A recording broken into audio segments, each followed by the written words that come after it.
তাড়াতাড়ি শুরু করুন। আমি রেকর্ডিং শুরু করছি। এটা মিউট না করলে না কেউ হবে। এখন আপাতত মিউট করে দিই। We are live now.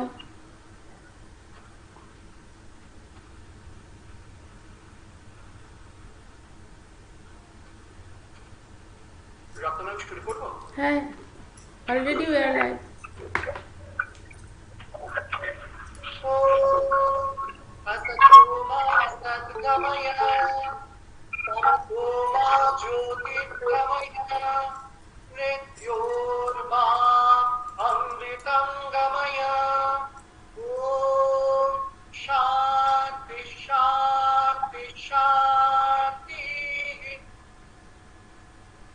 Lead me from the unreal to the real. Lead me from the darkness to light. Lead me from death to immortality. This unreal, this darkness, this death are the negative side of our lower nature. Whereas the real light and immortality will help us to arise the healthy and positive thoughts in our mind. But now the question is, who will lead us? I'm talking about leading, so who will lead us? It is that someone outside or we ourselves. No doubt, we have to do it ourselves. So, today we gathered here to find out the way which will help us to achieve the final goal. Our topic is self-concept for healthy and positive living. First of all, I request our respected Principal Sir, Dr. Bibhuti Sarangi, to deliver the welcome address. Dr. Sarangi. Thank you, Sourav. Thank you. Namaskar. Shubha Sandhya. A very good evening to one and all for our today international webinar entitled Self-Concept for Healthy and Positive Living, organized by Siliguri B.Ed College in collaboration with I2AC. It is an honor and a privilege for me to welcome you on behalf of Siliguri B.Ed College to this webinar. I wish to extend my deep appreciation to our governing body, Siliguri B.Ed College, for supporting the effort to develop the academic activities. I heartily welcome to our Honorable President, Dr. President of GB and Patron of today's webinar, Dr. Kalyan Khan, sir, and respective other members of governing body, Siliguri B.Ed College. Thank you, sir, for inspiring and encouraging us with your valuable words on this special day and your gracious presence in spite of your busy schedule to grace the event. I extend my gratitude to our Honorable Chief Guest, Professor Dr. Soma Bandyopadhyay, Madam Vice-Chancellor, West Bengal University, Teacher Training, Education, Planning and Administration, to take out time from her busy schedule to grace this webinar. Thank you, ma'am, for your gracious presence and encouragement for this webinar. I am delighted to welcome and thank distinguished speakers and guests and esteemed faculty and staff members, including our current and pass out B.Ed trainees of Siliguri B.Ed College and dear participants. I want to convey my heartfelt gratitude to our eminent speaker for accepting our invitation. I heartily welcome Professor Dr. Debjani Guha, Madam, Professor, Department of Education, University of Kalyani, West Bengal, India. Thank you, ma'am, for immediate accept our invitation and given consent as a speaker for this webinar. webinar. I also welcome Professor Dr. Krishnajyoti Goswami, Sir, Faculty of Medicine, Lincoln University College, Kuala, Lumpur, Malaysia. Thank you, sir, for accepting our invitation as a speaker. I would like to express my heartfelt gratitude to all of you who sincerely committed to this event to make it success. This online platform would have been impossible without the support of each and everyone present here. I would like to congratulate all committee members who have worked hard to make the webinar possible. I must thank to organizing team, volunteers working hard for past few days to make this webinar successful. Ladies and gentlemen, we all understand the importance of self-concept for healthy and positive living. It constitutes the ability to know yourself, to be able to assess your strength, weakness, talent and potential. The ability to honest with yourself, the ability to take responsibility for your choice and action, the ability to love and assess yourself. Therefore, a healthy self-concept takes the acknowledging your intrinsic value as a human being and then working acquire the skill needed to confront the many challenges in life. Our eminent speakers will elaborate in detail about it. I congratulate all participants for their active involvement. I am confident that you will find new ideas, fresh energy, discussion around the way that we can make the webinar grand success. I wish a very successful webinar. Thank you all. May God bless you. Namaskar. Thank you, sir, for your warm greeting and heartfelt welcome. Thank you so much. Now it's my pleasing duty to introduce our chief guest and such a great personality, Professor Dr. Soma Bandyopadhyay, Honorable Vice-Chancellor of the West Bengal University of Teachers Training, Education, Planning and Administration. And she is also the Honorable Vice-Chancellor of the Sanskrit College and University. But before to start the proper introduction, I accept it is almost impossible for me to comprehend and correctly represent all the heights skilled by Professor Dr. Bandyopadhyay. Madam, I may kindly be pardoned for any fault in my representation.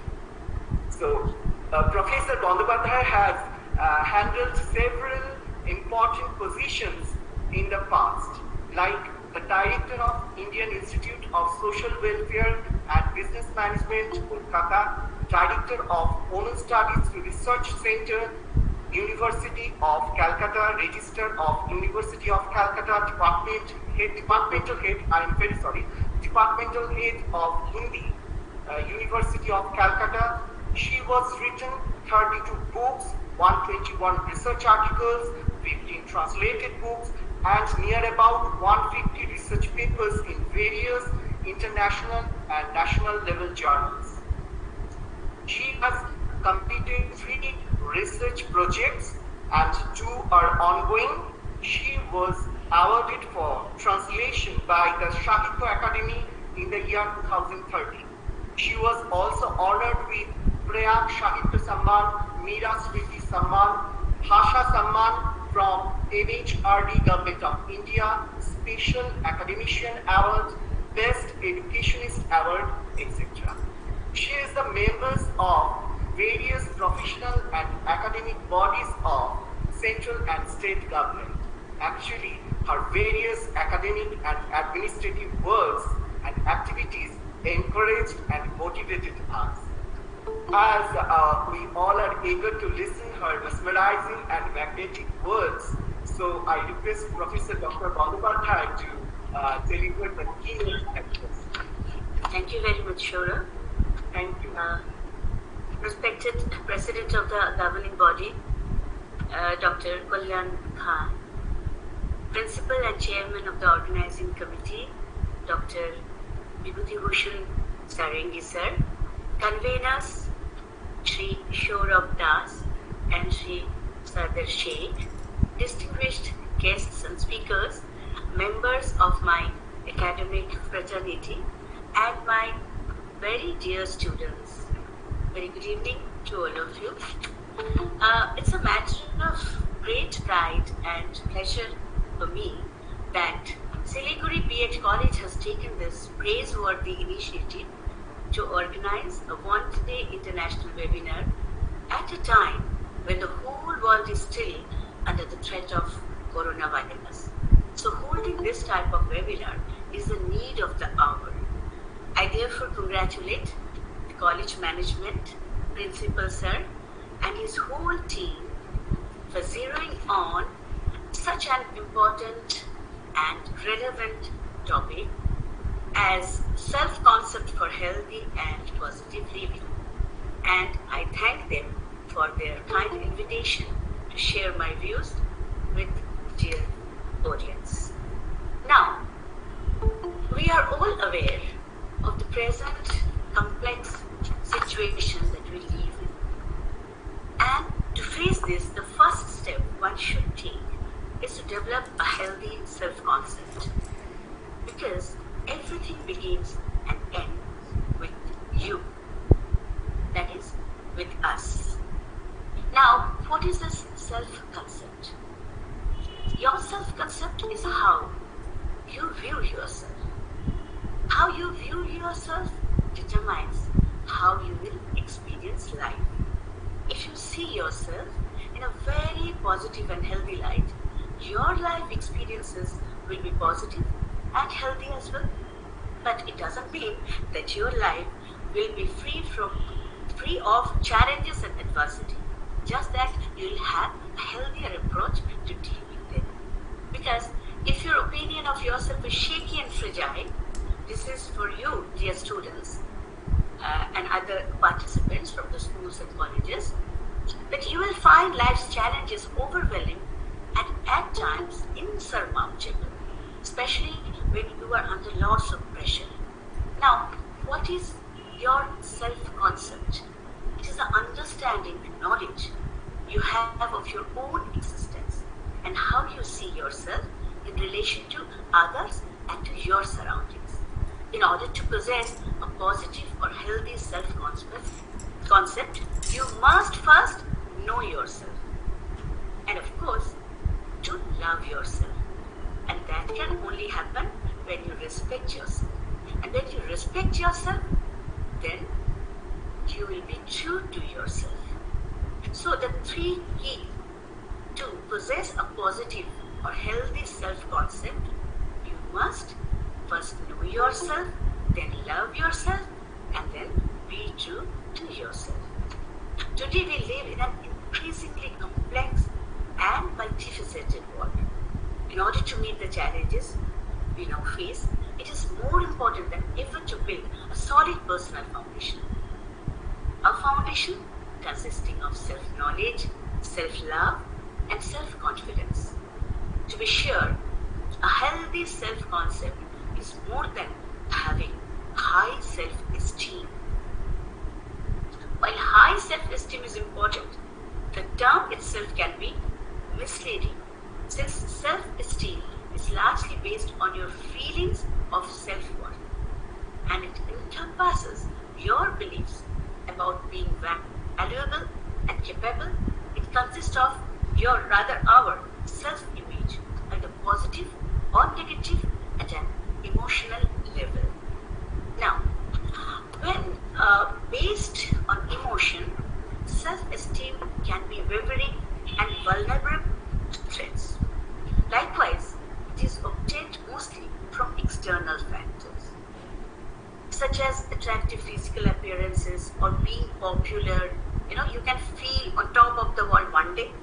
then again find yourself disillusioned or disappointed on the next day. Therefore, a healthy self-concept must derive from within. Instead of being dependent upon validation from external sources or the wavering opinions of others, self-esteem must result from self-reflection, self-analysis, and self-acceptance. So, and what constitutes a healthy self-concept? The ability to know yourself or ourselves, to be able to assess our strength, weakness, talents, and potential.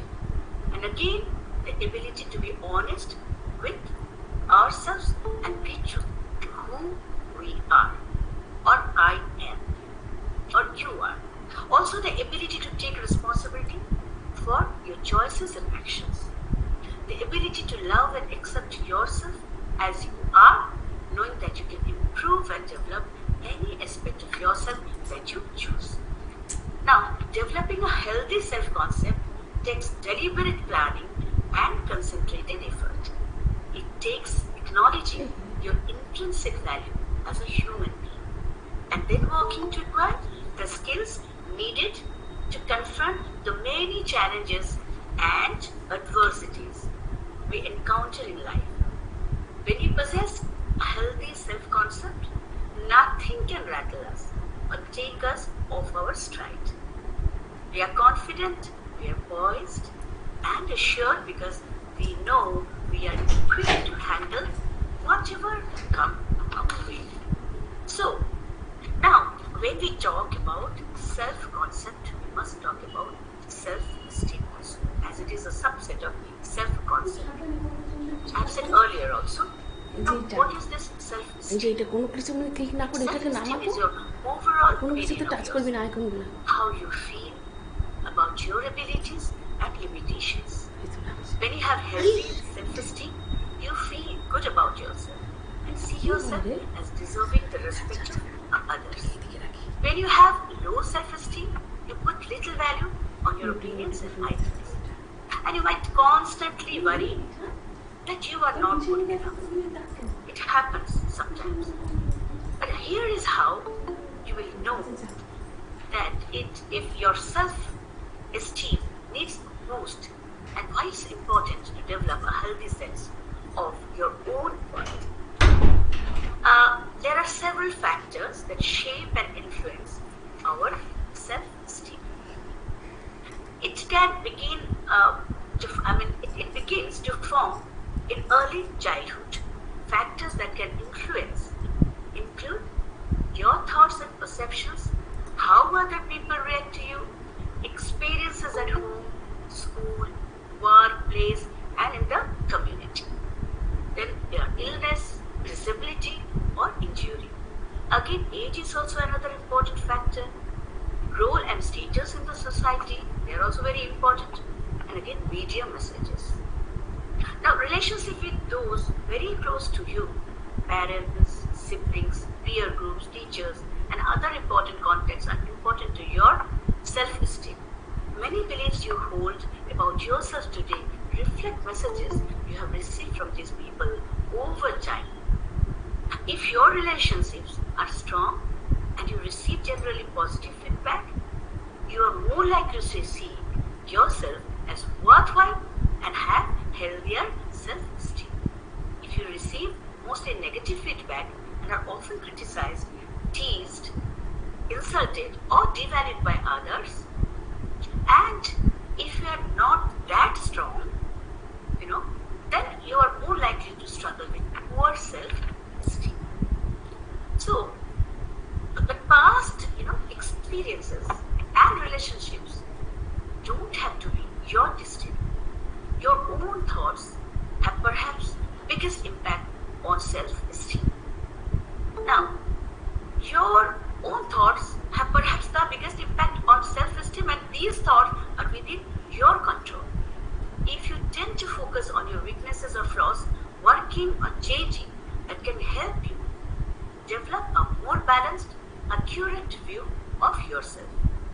This self-esteem tends to fluctuate over time, depending on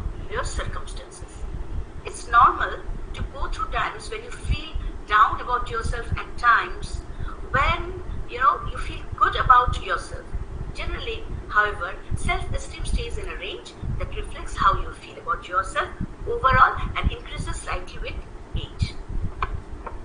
When you have low or negative self-esteem, you put little value on your opinions and ideas, and you focus on your perceived weaknesses and faults and give scant credit to your skills and assets. You believe that others are more capable or successful than you. You might have difficulty accepting positive feedback. You might fear failure, which can hold you back from succeeding at work or at school. When you have healthy self-esteem, it means you have a balanced, accurate view of yourself. For instance, suppose if you have a good opinion of your abilities, but then you recognize your flaws. When self-esteem is healthy and grounded in reality, it's hard to have too much of it. Boasting and feeling superior to others around you isn't a sign of too much, self-esteem. It's more likely evidence of insecurity and low self-esteem. When you value yourself and have good self-esteem, you then feel secure and worthwhile. You have generally positive relationships with others and feel very confident about your abilities. You're also open to learning and to feedback which can help you acquire and master new skills. So with healthy self-esteem, what are you? You are assertive in expressing your needs and opinions. You're confident in your ability to make decisions. You're able to form secure and honest relationships and less likely to stay in unhealthy ones. You will come out of that, realistic in your expectations and less likely to be overcritical of yourself and of others. More resilient and better able to weather stress and setbacks. Self-esteem affects virtually every facet of your life. Maintaining a healthy, realistic view of yourself isn't about blowing your own horn. It's about learning to like and respect yourself, your faults and everything. And that's very, very important in life. Now, the second part of the topic on which this webinar is being held is very important. That is this positive living, healthy and positive living. Now, what is exactly healthy and positive living? Positive living means it not only deals with physical health, but also emotional and mental health. Positive living is actually a skill, which anyone can learn at any time, and which I feel is not that difficult. Putting your emotional health first is the first step in cultivating an open, upbeat outlook toward every new day. You try to let positive living tips shape your attitudes and watch the world become a more beautiful place to live in day by day. Now let us talk about the present situation. The COVID-19 pandemic has been a universal tragedy. We are still being bitten by its facts. No talk of silver lining can change the terrible losses the past year has brought. Yet, for some, along with the uncertainty, disruption and anxiety have been positive lifestyle changes. With more time at home, some of us looked around and finally tackled a redecorating project. Cleared clutter or created a cozy corner for meditation, singing, reading, and reflection. Some went for gardening, some got back to old friends and relatives too. Then with the need to plan ahead for grocery supplies, some of us flexed new culinary muscles. We learned to make new meals from pantry staples or dug deep into delicious experiments like, cooking, preparing or baking cake or cooking biryani every other new recipe and uploading the same in our YouTube channel with work schedules, both more flexible and less dependent on commute times. Some of us grabbed more sleep or incorporated morning or sometimes midday workouts into our daily routine. Although I also know some of them whose routine was totally a mess during the past few months. ঘুমোতে যাচ্ছেন রাত 2টো 3টে and getting up again, very early in the morning or maybe very late in the morning, 9টা কিংবা 10টার সময়. So credit goes to social media, of course. Anyhow, let's come back to the current, situation. Unlocking has started phase by phase with some restrictions.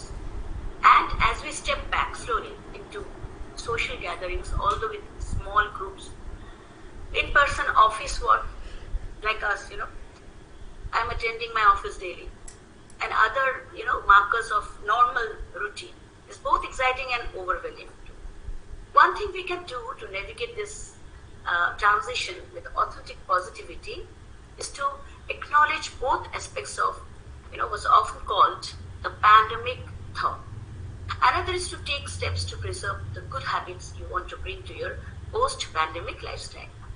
Get specific about what you want to hold onto as you emerge from the pandemic.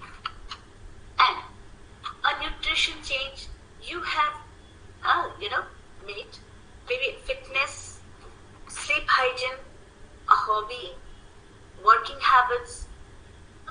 The more explicit you are about what you enjoyed about your new habits, the more likely you will find ways to maintain them. And again, you have to be soft with yourself. Choose one thing to focus on first, knowing you can expand your repertoire as you re-acclimatize to your new normal. Check in with yourself. Getting started in your new routine is a heady thing, I know, not so different from New Year's resolution season. The plans and possibilities are abundant, but so is the worry that you won't get everything done the way you hope. Let a few weeks go by to give yourself space to assess whether you have taken on too much, are ready for more, or have hit the mark. And also remember, no, I quote unquote, no, is an option.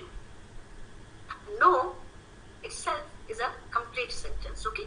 And it's one you might use to deploy as your routine changes and your calendar fills. If you are feeling overwhelmed by social, professional, or other obligations, remember, you don't need to explain yourself for demurring an invitation or decline to take on a new project.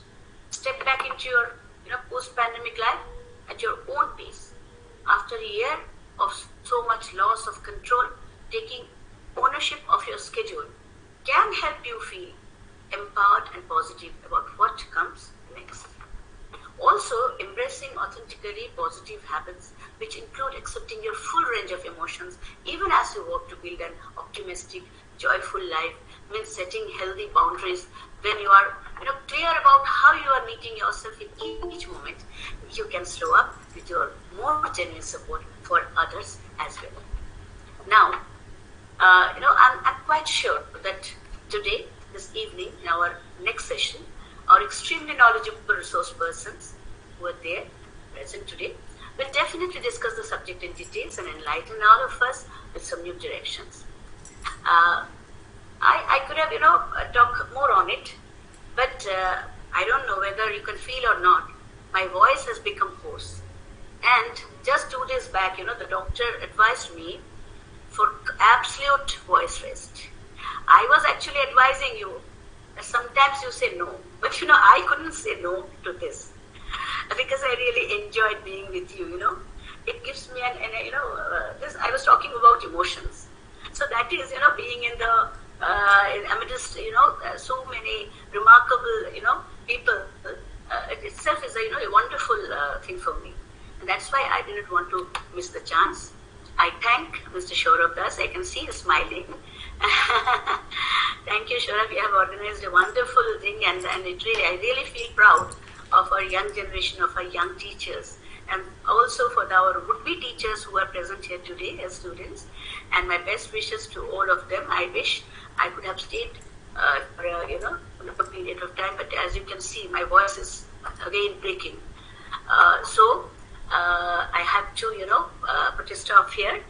But I thank again the management and principal sir and our very, very dear, conveners for making me a part of this wonderful, evening program.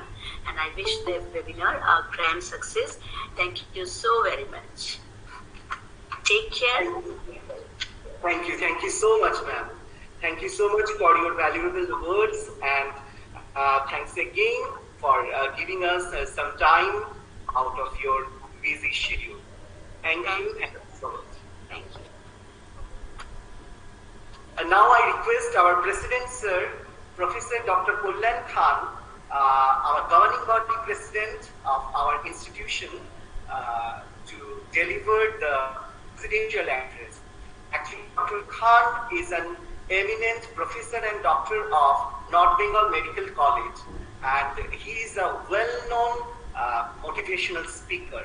So, Dr. Khan, I request Dr. Khan to deliver his presidential address. Thank you so much, Sourav. Am I audible? Yes, sir. Absolutely. And a very good evening to each one present here, especially our Vice-Chancellor, Madam, Professor Soma Bandyopadhyay, Madam, Pranam, Madam, on my part, on behalf of the governing body of the Siliguri B.Ed College. And we are really elated to have you among us. Not only that, listening to you was such a pleasure on my part, and I am confident that each one of us, all of our students, they have definitely learned so many things, in-depth discussion which you had during this keynote address. It was beautiful. It was really, really engrossing. And along with that, I would like to thank both of our eminent speakers, Debjani Madam and Krishnajyoti sir. Both of them are really going to, as Madam had said, throw light definitely on the topic which is so relevant at this present time, the self-concept for healthy and positive living. And thank you again, the organizing committee, our principal sir, and each one of the faculty members of Siliguri B.Ed College. Now see, this is, during the past century, we are going through the first pandemic. And we know that during the 1918 pandemic, it is known as the mother of all pandemics. Because whatever learning we got, it was from that pandemic. And we are through this, within a century, we are again having this pandemic, COVID-19. Now, the thing is, as human beings, the most important thing is not only to fight this pandemic, not only ride over this pandemic, but at the same time, what I feel is that the teachings which COVID-19 are actually nailing inside ourselves, these teachings we need to use during the post-COVID times, because in say another year or year and a half, we are going to ride over this pandemic, and during the post-COVID times, it will be these learnings will be essential. At the same time, using these learnings for non-COVID situations. That is again another part which needs to be addressed. At the same time, what I want to say is that it was known that during this pandemic, we are going to, it is called pandemic footprint. During a pandemic, actually we go through 4 phases as far as the healthcare system is concerned. And the first phase is dealing with the mortality and morbidity, increased mortality and morbidity related to the disease itself, COVID-19. And the second phase, the healthcare system is facing is that emergency cases, they are suffering because of this pandemic situation. At the same time, chronic cases like chronic kidney diseases, like tuberculosis, and all these chronic cases, they're also going to suffer because of this pandemic. But the fourth phase, which is said to be the most long-lasting phase, that is the mental health pandemic, which is going to continue even after the pandemic of COVID-19 is over, because of the sheer what you call the anxiety and the depression related to COVID-19 and so many situations which are emerging because of the COVID-19 pandemic. But the most unfortunate thing is that, see, whatever institutions we are calling right now, the healthcare facilities are basically, they have turned into the sickness care facilities. Whenever we are sick, we go to the hospitals. Whenever we are sick, we go to the institutions which are treating us. But we are not giving adequate importance to primordial health. Not only that, we should remember that holistic health is what deals with the physical, mental, as well as social health. Because the WHO definition of health, it goes like this, that health is the state of complete physical, mental, and social well-being, and not merely an absence of disease or infirmity. So we need to approach health in a holistic way. And as Madam has said, the most important part, the essence of her address was Atma Deepa Bhava. Light your own lamp, and that will give you light. Give you light from the darkness of not only this pandemic, but the post-pandemic situation, the post-pandemic mental health, social health, whatever we are dealing with, our own light is going to help us. And at the same time, self-consciousness will only lead to our self-respect and self-development at the end. And I remember during my childhood, I am from a school where we always heard of Swami Vivekananda's one of the stories, which was known as Hari Name Shingoti, the lion named Hari. A lion which was actually eating grass and praying like the sheep, and it had mingled with the sheep, and it was thinking that I am also a sheep. An adult lion, it came and said that you are not a sheep, you are a lion. Even the sheep, he denied. He said that, no, I am a sheep. But the adult lion took him to a pond and showed him that, see, you look like me and you can roar like me. That gave him the consciousness of the king of the jungle. And slowly it brought self-respect within Hari. And Hari developed actually from a sheep which he was thinking into a lion. So it's not the physical being which we are in, it's not the physical appearance of a human being, but it's all related to our mental status, our psyche, and our social presence, which gives us the respect, which gives us the development we need to have right now. So with it, I will say Dalai Lama's words that happiness is the highest form of health. So let us spread happiness. If we are healthy, if we are fighting the pandemic well, then let us spread happiness. Not only that, we talk about SQ today, that is spiritual quotient. So it all pertains to legacy. And what I believe in Virochi's words, that each one, let us teach each one. It is not only that we should be free of any sort of illness and we should be happy and healthy. It is not that. It doesn't end there. We should make someone else happy. We should try to make someone else healthy. And that is the essence of the teaching which COVID-19 is giving us. That it is not sufficient to be healthy. But if COVID-19 stays on in any part of the globe, if it is there in any part of the globe, at this point of time, we can also be affected again. So that is the teaching COVID-19 is giving us, that let us be healthy and happy together At the same time, let us not forget that the epidemiological triad, it consists of the host, agent and the environmental factors. So it is not only the host, that is ourselves, but we should also think about the agent. Not only that, let us think about the environment. Because what COVID-19 is teaching us even now, that see, not only the hospitals, not only the healthcare facilities, but every locality, every household can become a hospital at any point of time. With this home isolation facility, so many patients are in home isolation, so let us think of every locality as a hospital.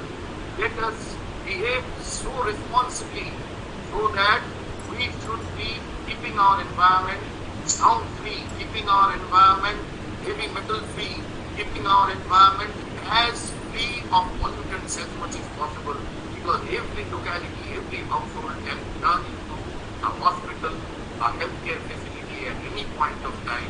That is what COVID-19 is teaching us, and we should take adequate precautions as far as our immunity is concerned, as far as our mental health is concerned, as far as our social health is concerned.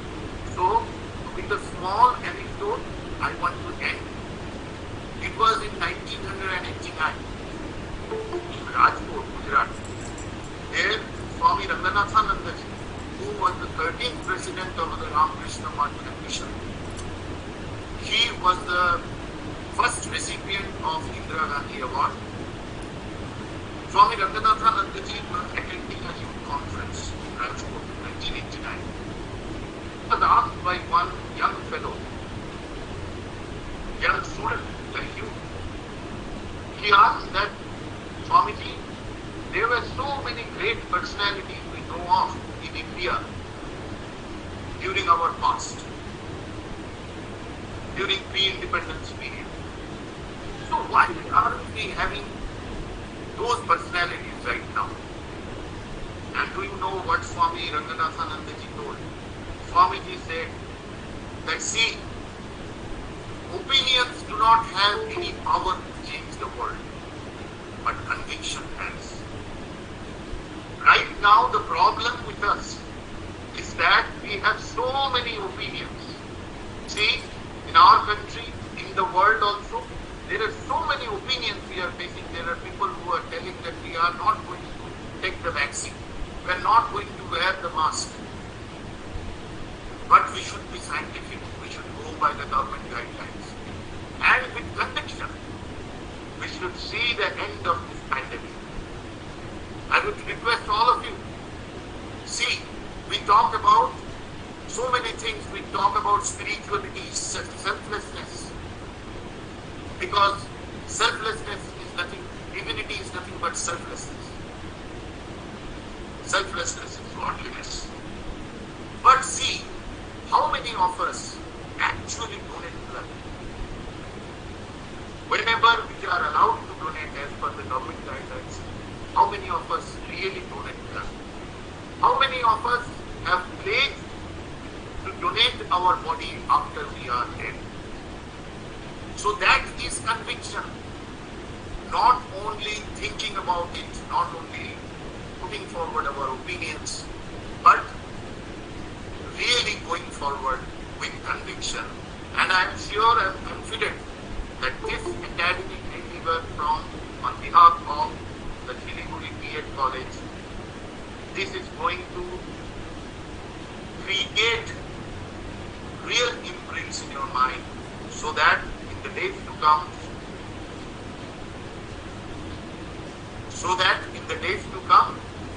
you will be citizens of the world and know how to deal with any sort of pandemic, any sort of disease, be it mental, social, or physical. And so, I hope and I congratulate you that you are a part of such a beautiful webinar where eminent speakers are there, our Vice-Chancellor Madam is there, and we are fortunate enough to hear from them. And as I say every time, that let us not try to be the sun. Because the sun doesn't, however, whatever light it has, it does not have the power to light another sun. Let us be like the lamp, which can light another 1,000 lamps if the need be so. With this, now everybody, thank you so much. Thank you, Dr. Khan, for your analytical viewpoints and valuable speech. Thank you so much, sir. Now it's time to begin the technical session. So I request our senior most professor, Dr. Nita Mitro, to introduce our first speaker. Sure. Yeah, sorry to interrupt. Actually, again, now I'll have to leave, Okay, ma'am. Yeah. Thank you very much, Kalyan sir. It was wonderful to listen to you. Excellent deliberation. Very great learning experience for me as well. And I wish all the very best to all of you, Nita madam. Thank you for your comment. And I saw that I could have taken a few questions, but since the next technical session will take place, and Debjani madam and sir, they are waiting, Krishnajyoti sir. My best regards to all of you. My thanks to you. So if you can just send me the questions, I'll try to answer, reply the queries. Okay, and send them back to you. Okay. Okay. Take care. Very good night. Thank you. Thank you, ma'am. Thank you, ma'am. Thank you. So I request Professor Mitro to introduce our first speaker, Professor Dr. Debjani Guha. And thank you all. Over to Dr. Mitro. Thank you, Sourav sir. Welcome all to the technical session. In the inaugural session, we have come across the basics of the theme of today's webinar with the help of illuminating speeches of our respected principal, Dr. Bibhuti Sarangi, and respected President of governing body, Dr. Kalyan Khan. The insightful and thought-provoking keynote address from respected Professor Dr. Soma Bandyopadhyay, Honorable Vice-Chancellor of the West Bengal University of Teachers Training, Educational Planning and Administration has inspired all of us in the right direction. Here, two eminent speakers, Professor Dr. Debjani Guha and Professor Dr. Krishnajyoti Goswami, will focus in depth upon the theme. And I feel honored to introduce and inviting Professor Debjani Guha. Before that, Professor Dr. Debjani Guha is engaged in the Department of Education of Kalyani University. She is the former Director of Women's Studies in the same university.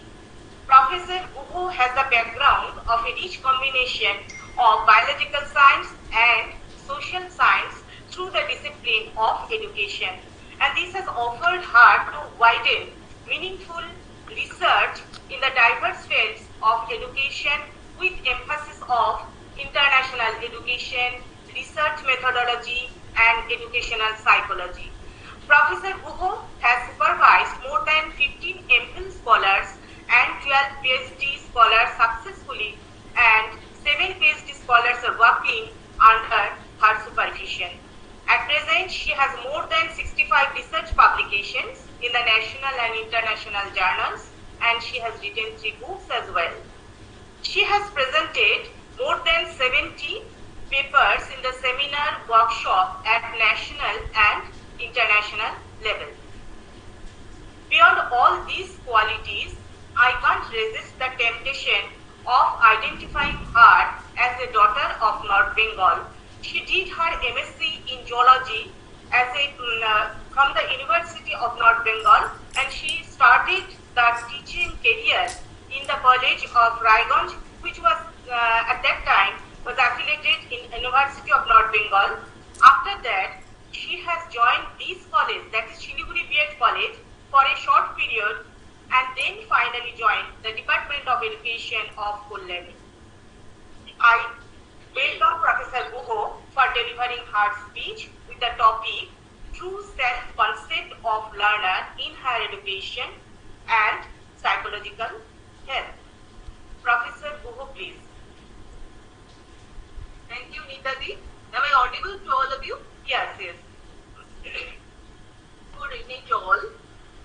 Professor Bandyopadhyay just has led the meeting. Respected principal, all professors and staffs of Siliguri B.Ed College, president of governing body and all members of governing body of this college, dignitaries and guests, and my dear students. I'm really happy to be with all of you on such an academic program this evening. As Siliguri B.Ed College is always special, as well as very much nostalgic to me. And it I already said that I started my career from this college, where I joined at the end of August of 2002 as assistant professor in education. Though I was there with this college for only 8 days, approximately 2 to 3 months, and then I came to this department, University of Kalyani, on the month of November of the same year. Still I can cherish some good memories of those days with Nita, my elder sister, the respected Pranota, the Rituparna, and little Dubai. At the onset of this program, I'd like to convey my sincere thanks to the principal, all professors, and particularly the webinar team of Siliguri College for arranging such a relevant webinar today. Today's topic of my talk is true concept of learner in higher education and psychological health. I want to share screen from my mobile phone. Okay, I'm just taking a few seconds.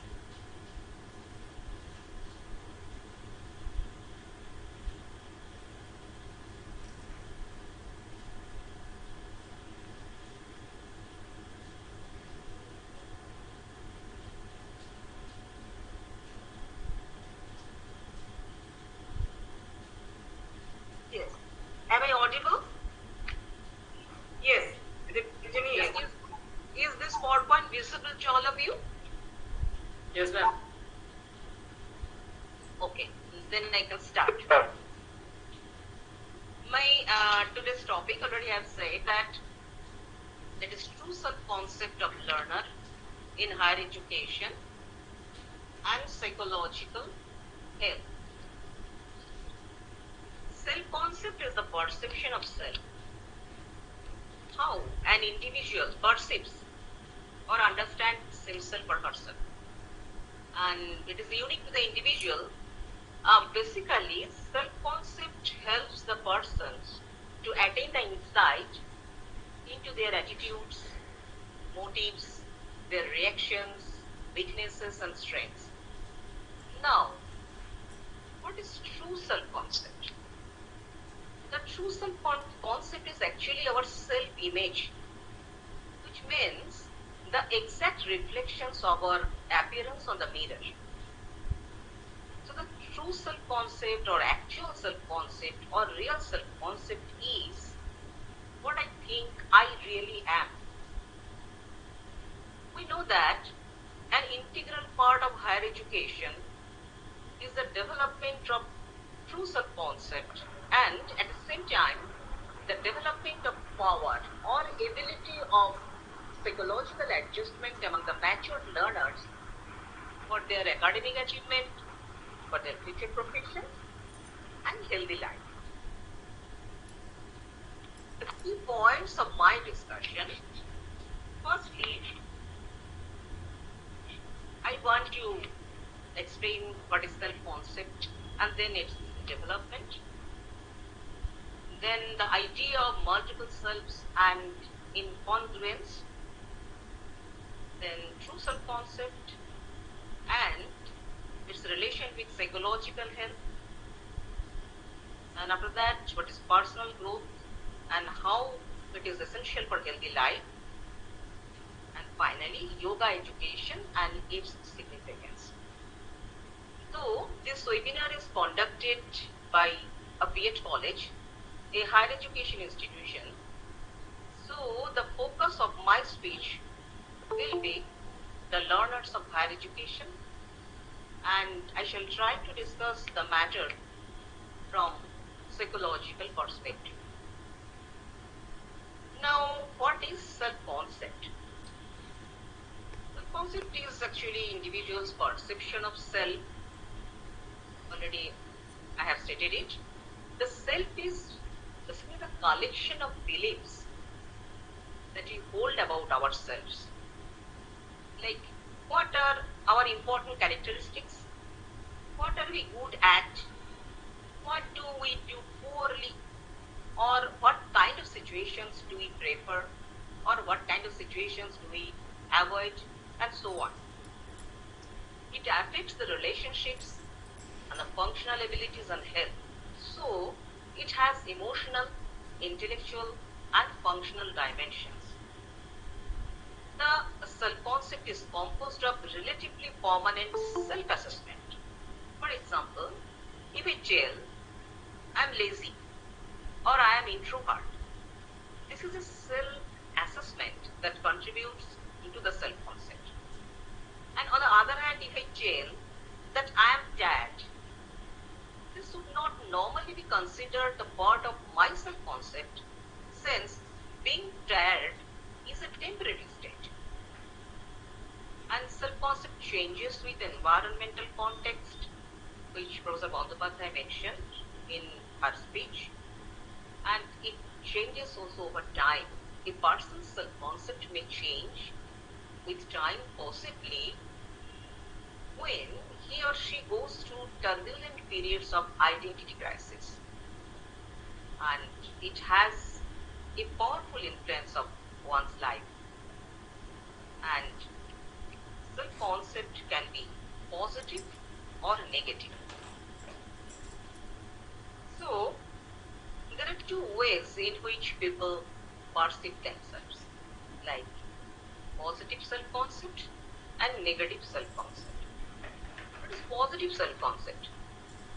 People with positive self-concept are confident about their ability to deal with problems, to make decisions, to feel equal to others. They have respect for themselves or expect respect from others. Example of positive self-concept may be like that. I am an intelligent person, or I am a competent employee, or I am a capable student. Now, what is negative self-concept? People with negative self-concept see themselves as failures. They have negative pessimistic image for themselves. Generally, they tend to complain constantly, and it is very difficult for them to accept any criticism. The example I may use as negative self-concept that I am not approachable. I am not good looking. I am ugly. I am inefficient employee. I am inefficient learner. So, if our self-concept is positive, we tend to act and perceive the world positively. And if our self-concept is negative, we feel dissatisfied and unhappy. Now, there are four major components of self-concepts. These are self-identity, self-image or body image, our self-esteem, and role performance. I want to explain these components in detail. Like self-identity. How can I explain and predict myself? This may include the person's name or gender or ethnicity or family status, occupation, etc. So personal identity develops during childhood from self-reflection and from feedback which we receive from others. Next component is body image. This is basically the mental picture about ourselves, about our physical appearance, which we learn either from personal experience or by internalizing judgments of others. Like I am tall, I have short hair. This is actually the attitude about your physical attributes or characteristics. Next component is self-esteem. judgment of personal performance and high respect from self. When we love and respect ourselves, my sense of self-worth, this is called self-esteem. And the last component is role performance. Actually, it is a set of our expected behaviors as student or as family member or as friend or as colleague. This is basically our group identity. Now, there are several other factors affecting self-concept. Firstly, some physiological factors like health status, like our aging, like illness. Some are psychological factors like innate temperament, our traumatic situation, maybe our personality pattern or behavioral pattern.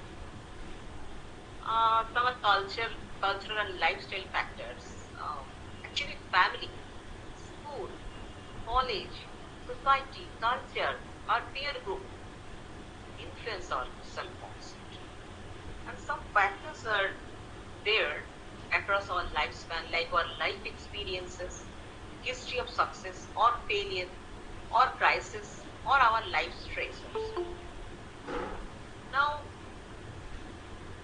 development of self-concept. Actually, self-concept evolves throughout our life. It depends to an extent on an individual's developmental level. Firstly, the childhood. An infant during childhood whose needs are met develops a positive self-concept, what Erickson suggested us, and develops a sense of self-distinctiveness from the primary caregiver. The primary caregiver may be its mother or near relatives or anybody. And toddlers generally develop a sense of autonomy and self-image. They are basically self-centered. Erickson's psychosocial theory stresses the importance of family, peer group, and community in forming the personal identity of the child. Then, our adolescence. This is a very crucial period. You all know that during adolescent years, numerous changes in physical, emotional, and psychological and psychosocial status bring about rapid changes, bring about often continuous changes in our self-concept. Adolescents are quite interested in appearance, what you see, and their social status. They cannot separate their body image from their self-concept. Basically, the adolescents are self-critical, what you see in general. And after that, the adulthood. Adults gradually adapt to the changes, self-image, resulting from their physical changes and individual progresses through the adult years. And at the same time, they develop and initiate new roles and responsibilities. Now, the focus of my discussion will be always the learners of higher education. So, what are the characteristics of learners at higher education? Here I want to share the model of Knowles, which Knowles was given in 1984. And we know that higher education is less general and it is more specific. So Knowles emphasizes that higher education learners are self-conscious. They are independent. They come with some experience. To the institution. Any problem?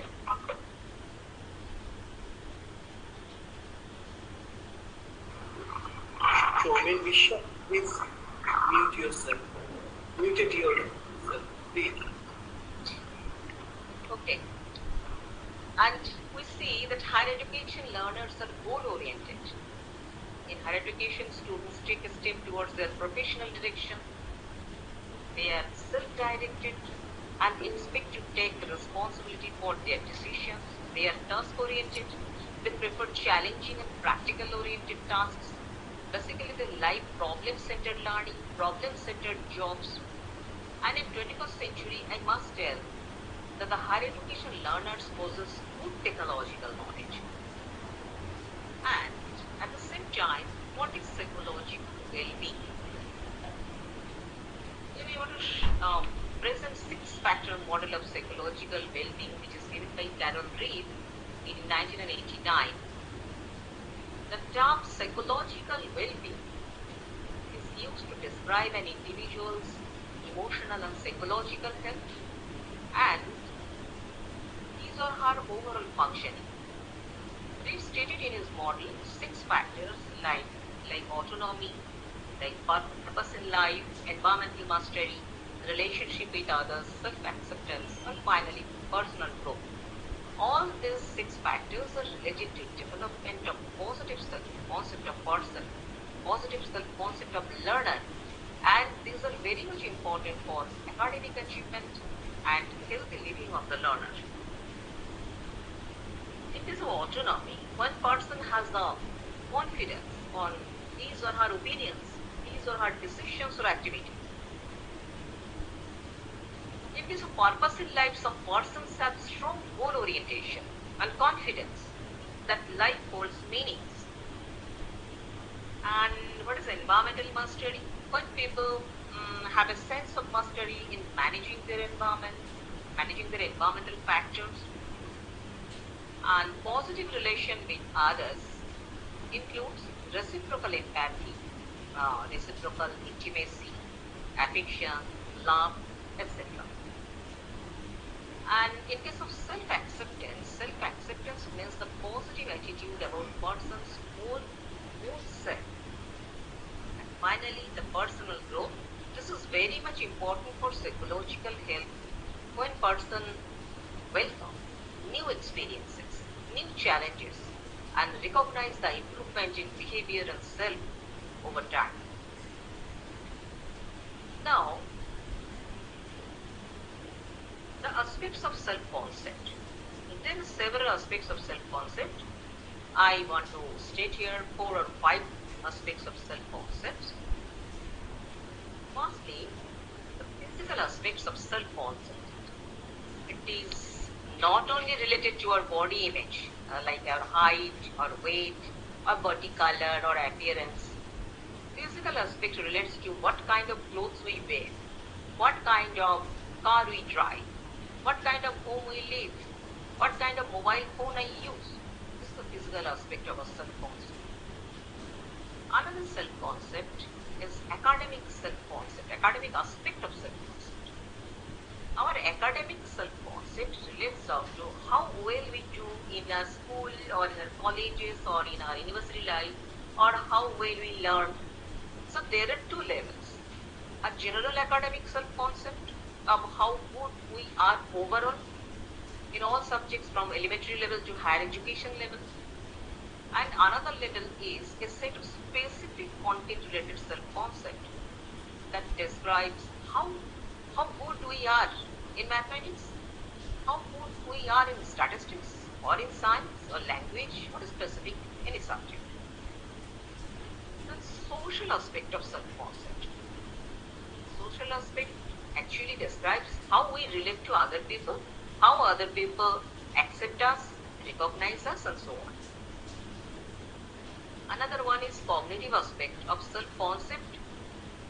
Basically, this is called self-schema.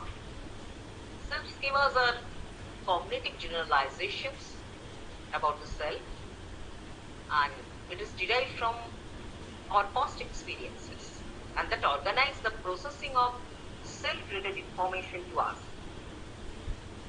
And finally, the affective or evaluative aspect of self-concept. Basically, this is the evaluation of our own performance. What do we feel about ourselves? This is the evaluative aspect. Now, there are some views of eminent psychologists. Since it is self-concept related discussion, so automatically we see that humanistic psychologists have huge contributions in this field, in this area. Carl Rogers and Abraham Maslow believe that self-concept is at the center of our personality. Again, Albert Bandura stated that self-efficacy is also at the core of our personality, which develops self-confidence and which is related to our self-concept. So, views. One factor of personality is self-concept and another one is self-efficacy. Self-concept we discussed in detail, what we think about ourselves. And self-efficacy is the belief regarding ourselves in successfully completing tasks or goals in a particular situation.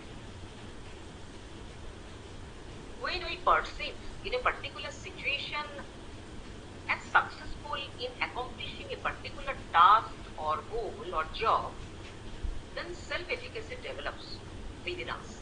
And from self-efficacy, self-confidence develops and also self-esteem develops.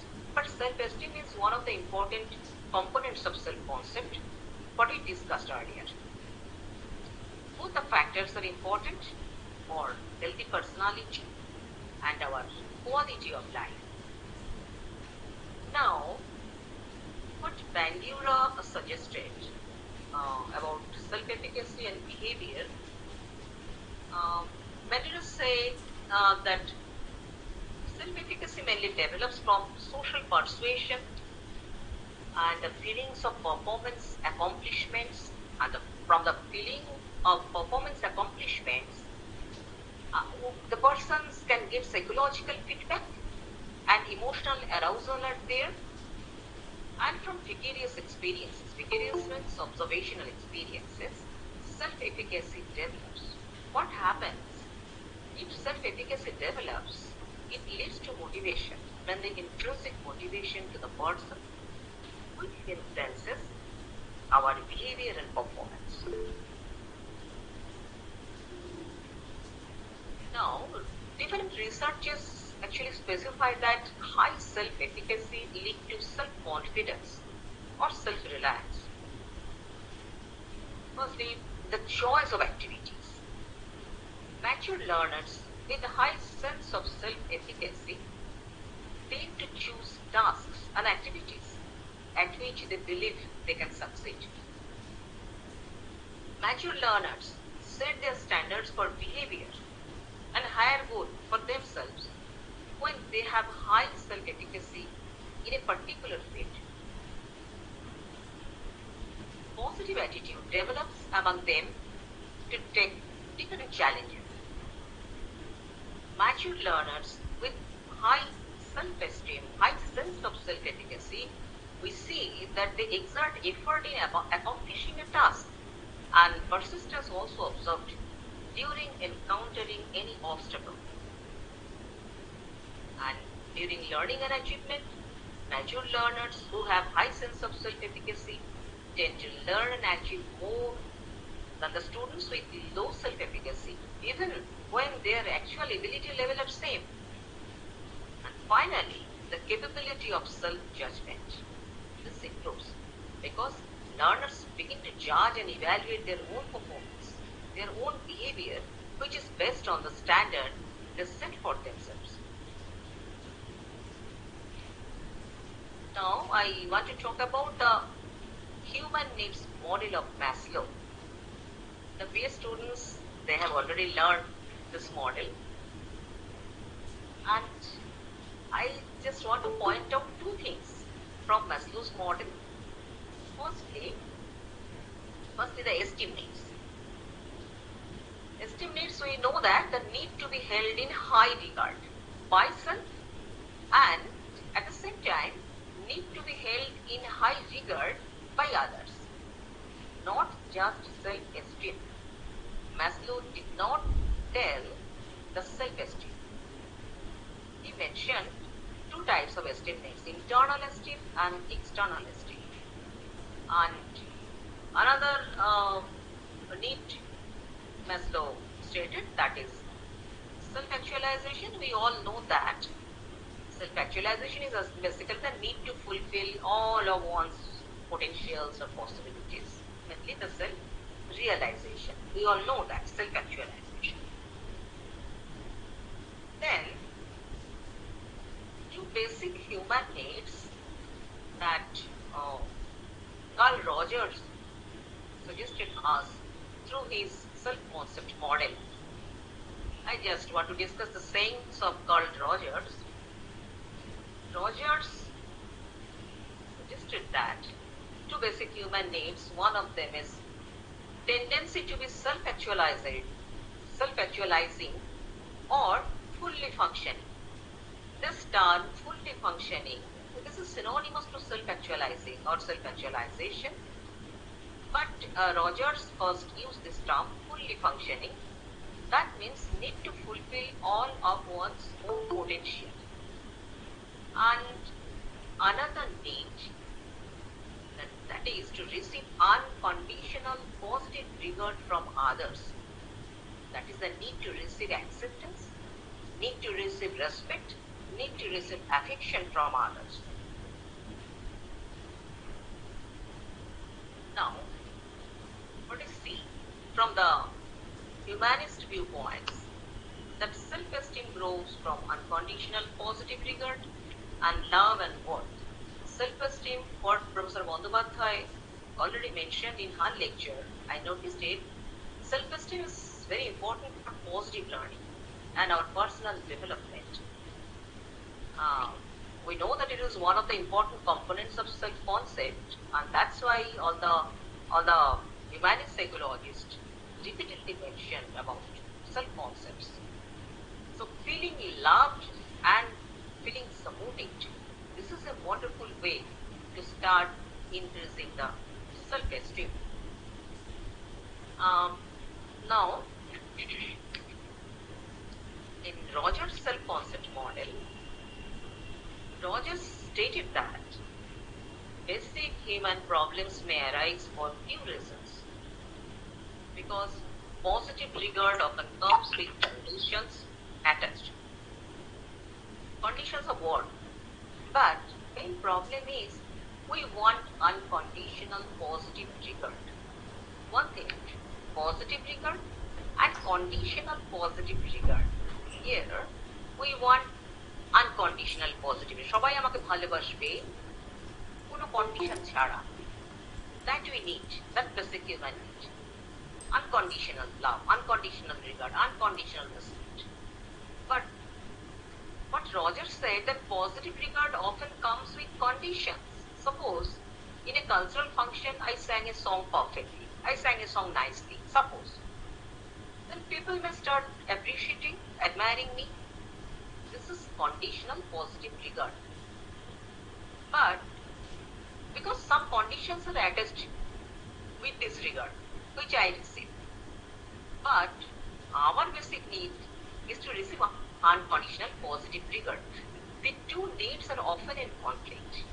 We cannot differentiate in most of the times because satisfying one may give rise to the other, and problems may arise in our personality pattern. This affects our personality because we get a false picture of who we are, our interests, our motivations, our goals, abilities. And another thing that Rogers clarified, that Rogers gave the idea of existence of multiple selves. He stated that through his research that we have basically three selves. Our three selves, Rogers expressed in his different research papers and in his self-concept theories and concept model. First self, one self is self-concept, how person perceives himself or herself, like I'm good or I'm bad. Another self, that is person's ideal self, what person is striving to be, what the person wants to be. The ideal self is based on our personal standards and our self-expectations. What I expected. And another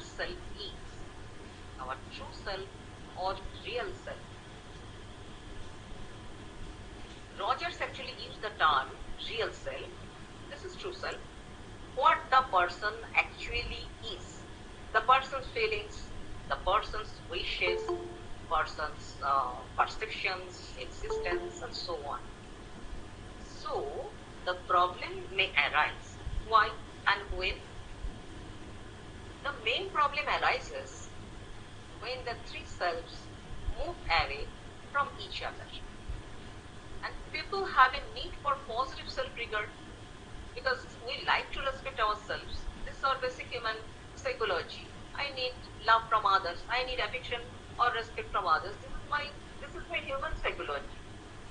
So persons like and accept only those parts of themselves that other people like and accept, that other people appreciate and admire. So the self-concept and ideal self-concept pull away from the real self, which leads to a mismatch within the overall personality. Sometimes I notice in Facebook, some of my friends post as a general post or ordinary picture, ordinary post. Somebody give comments, অসাধারণ, outstanding, excellent, কোনো কথা হবে না. These comments actually give a false picture about the person, about his qualities or his singing or about himself. So, সবসময় ভালো বলা খুব ভালো, this is not good.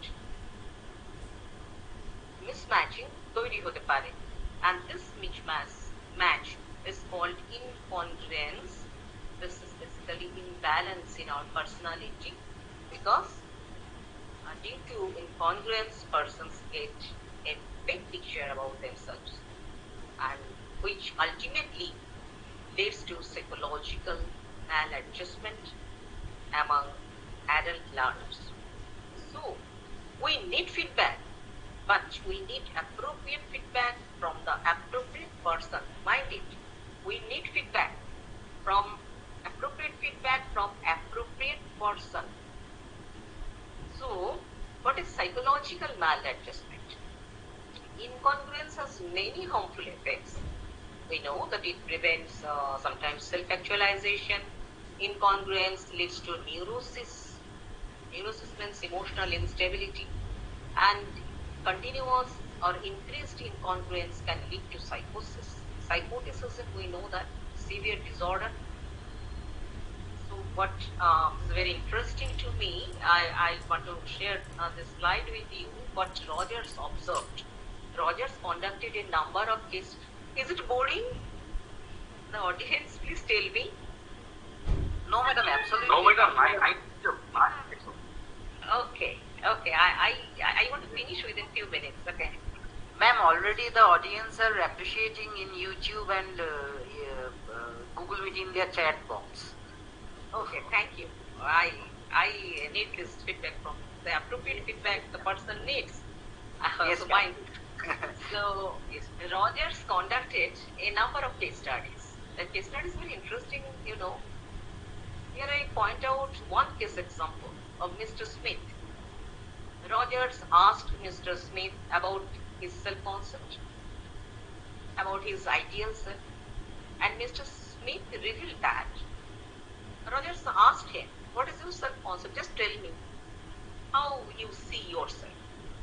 And that time Mr. Smith revealed that I am lonely, I feel angry, I am fearful, I feel insecure, I am manipulative. And after that, Rogers wanted to know his ideal self, what he want to be. And that time Mr. Smith stated that my ideal self is like that. I want to be joyful, I want to be safe, I want a peaceful life, I want to be honest and smart. So there is full confidence. And assessing the ideal self, I'm just giving one example for better understanding. Suppose this person, this lady, this calm lady is a teacher of a school. But maybe her ideal self is to be a model, or she wants to stay in fashion world, or she wants to be an actress. So they in conflicts. So people are happiest with a self-concept that matches their ideal self. Thus, it is important to us people. In case of us, we teachers, it is important for us to say our students, describe yourself as what you want to be and what they ideally would like to be. That is very important to know. So, ultimate goal is congruence, to come to the balance, because mature learners have to know themselves properly. What is their self-concept? What is their true self? And what is their ideal self? When the real self, their ideal self, and their self-concept come closer or stay closer, the congruence is formed, which gives birth to balanced personality and psychological adjustment. The learners become converted to fully functioning persons. The term Rogers used in his research papers. Now, characteristics of fully functioning learner we will discuss. See, here we see in the picture the learner who stays at a congruent part of the three selves.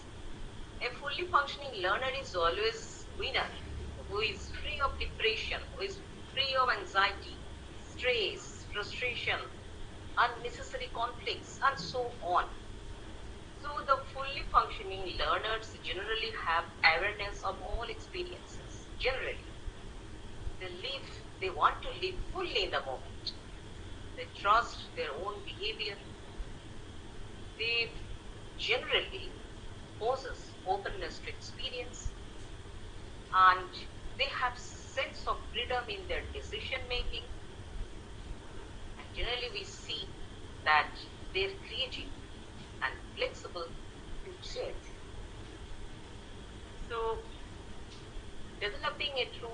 how to develop a true and positive self-concept, I think all the B.Ed students who are present here, I want to tell them, please always do remember the four things are very much important for our true self-concept. Our self-awareness. Self-awareness means when I, that is self, is the focus of attention, my attention. This is self-awareness. And then self-acceptance. What is self-acceptance? This is a feeling of happiness when we accept ourselves. And we have to accept ourselves with all our talents, capabilities, and with all our deficiencies. And for this reason, and for acceptance of self, good mental health is necessary for us. Another point is self-realization. You know that fulfillment of one's own potential or realizing our inner potentialities. That is self-realization. And the final stage is self-disclosure. This is the final stage of mature self-concept. Is how we are going to reveal ourselves to others. Our life experiences, our feelings, our dreams, our opinions, our personal experiences, our circumstances, and so on. When we want to disclose everything, our innermost thoughts and feelings to others. This is self-disclosure. Now, I want to tell about some researches. Several researches actually indicate that a happy and meaningful life is the product of living in accord with one's true self. And there are several researches on relation between self-concept and academic achievement of learners at adolescent level, learners at class 9 or 10, and so on. I want to share with all of you that one of my scholars, Shampa Sarkar, had conducted an extensive survey in investigating the relationship between self-concept and academic achievement of adolescent learners of West Bengal. And it was an interrelationship study, and she collected data covering all zones of the state. She has been awarded PhD degree last year. What she found, her research finding is self-concept is positively and significantly contributed to the academic achievement of higher secondary school adolescent learner. is basically a part of her research. Actually, she investigated the interrelationship between multiple intelligence, self-concept and achievement motivation with academic achievement of higher secondary adolescent learner. I am just here, just mentioning one objective of her research here, which is relevant to this topic. Now, teachers' role. Actually, accepting education and teachers. Already we have discussed that family, peer group and community also play important role in forming true self-concept of learner. But I am just highlighting here teacher's role in developing actual self-concept. Actual self-concept means true self-concept. That means real self-concept among the mature learner. So, positive teacher-learner relationship is needed, there is no doubt. I am not stating here a teacher's instructional methods. I am just stating some relevant points that teachers should try to reduce the gap between self-concept, real self and ideal self of mature learners. And for this reason, empathetic understanding is needed. What is empathetic understanding? Teachers should show empathy, this term we use generally in psychology. Teachers should use emotions similar to the students. Here, a teacher should act as an active listener when adult learners would want to share something with the teacher. In clinical psychology, this is called empathy, this term. Basically, what you see in higher education field, sometimes learners want unconditional approval or affection from the teacher. And when the learner feels that the teacher accepts or approves their views unconditionally, this allows the self-concept to move closer to the real self, to move closer to the ideal self of the learner. And what empathy is, I'm just showing you. This is empathy. And see this picture.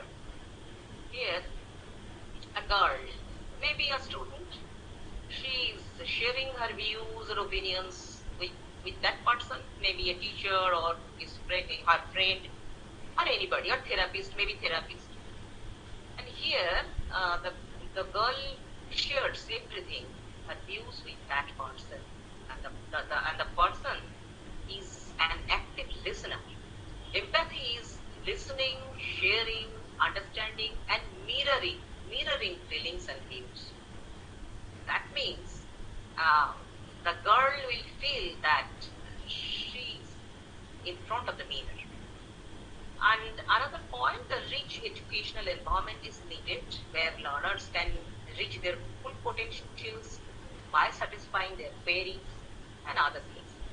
So Rogers actually expressed that for the learners to grow, they need such an environment that provides them with genuineness. Genuineness means openness and self-disclosure. They need such an environment that provides them acceptance, being seen with unconditional positive regard, and empathy. Empathy means being listened to and understood. And finally, it was a big speech. No doubt, time is very short. I know. Finally, I want to tell that human being is a coexistence of self and body. That means self is I and body. Self is conscious and body is material. So, positive and healthy living is possible when there is mutual fulfillment between psychological health and physical health. There must be harmony or synchronization. So, the most important way to improve physical as well as psychological health are like meditation and yoga, because good diet, physical exercise and meditation that can build physical and emotional confidence. The researchers tell that yoga is needed for developing our true self-concept and a healthy life, reforming our mind by reforming our thinking, our attitude, our behavior. So, yoga education is beneficial for learners. It reduces distraction or inattention. Different types of distractions are there, like visual, like audio, like mental, and it improves our mental abilities, learners' mental ability, like memory, like attention span, like motivation, and so on. It improves, that means yoga education improves the behavioral pattern, like readiness, learners' visual perception, cognitive ability, and so on. And finally, yoga education reduces stress, anxiety. It enhances information processing speed. It may develop self-efficacy and controls emotional and social behavior of the learner. And this is my last slide. This flow chart basically is the application of yoga education. Yoga influences on physical and psychological health. Energizes us for work, for studies, for maintaining our social relationships. And finally, one thing I must tell that we all are going through, stated in a speech, that we all are going through a critical situation since more than 1 year due to serious threat of COVID-19 virus. And I wish we shall be able to overcome the situation very soon. But in this critical situation, yoga education may play a very useful role for all of us, especially for the higher education learners who are suffering from anxiety, from stresses, depression, conflicts, and frustration, even mental issues, especially for their future and for their career. And that's all. I'd like to conclude here. And there is some selected references which I have used for preparing my speech. Finally, thank you. Thank you all. These are our confident learners. Thank you. Thank you so much, ma'am.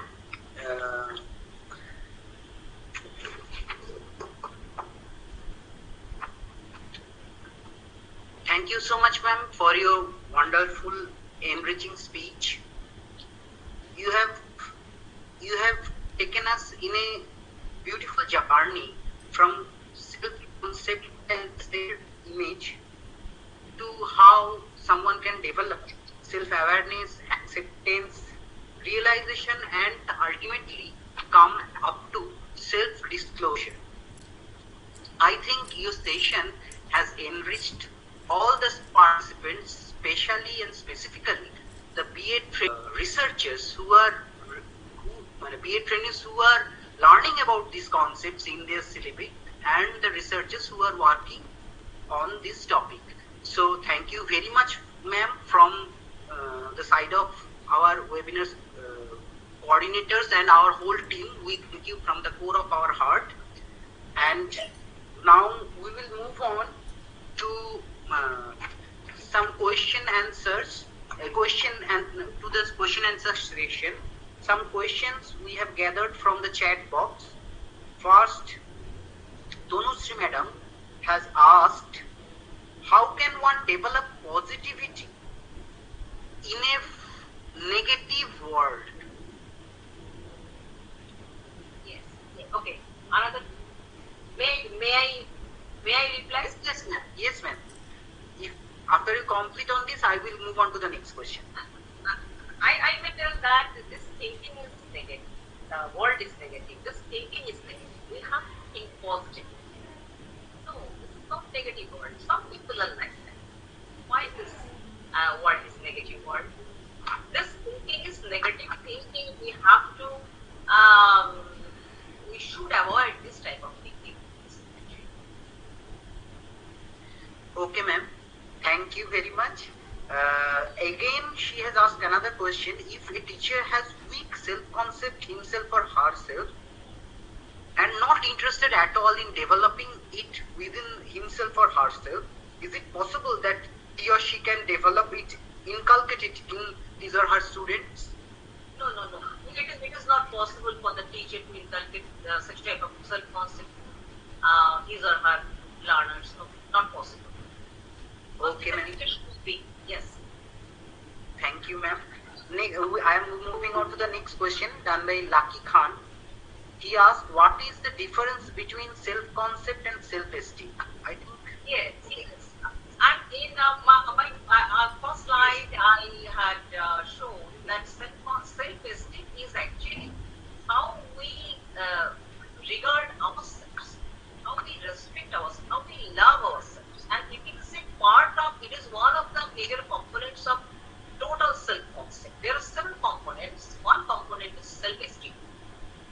Self-esteem is to love ourselves.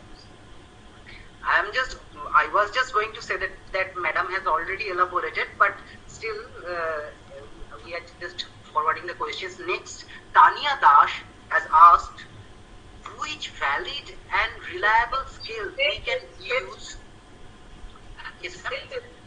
Actually, self-esteem is a part of self-concept. Yes. It is related to self-concept. Yes, ma'am. It is one of the components of self-concept. Yes, ma'am. It was very much clear from your presentation still. Okay, ma'am. Moving on to the next question. Tanya Dash asked, which valid and reliable scale we can use for measuring self-efficacy in adolescent subjects? To measure self-efficacy, what Bandyopadhyay said that, Bandyopadhyay suggested that I didn't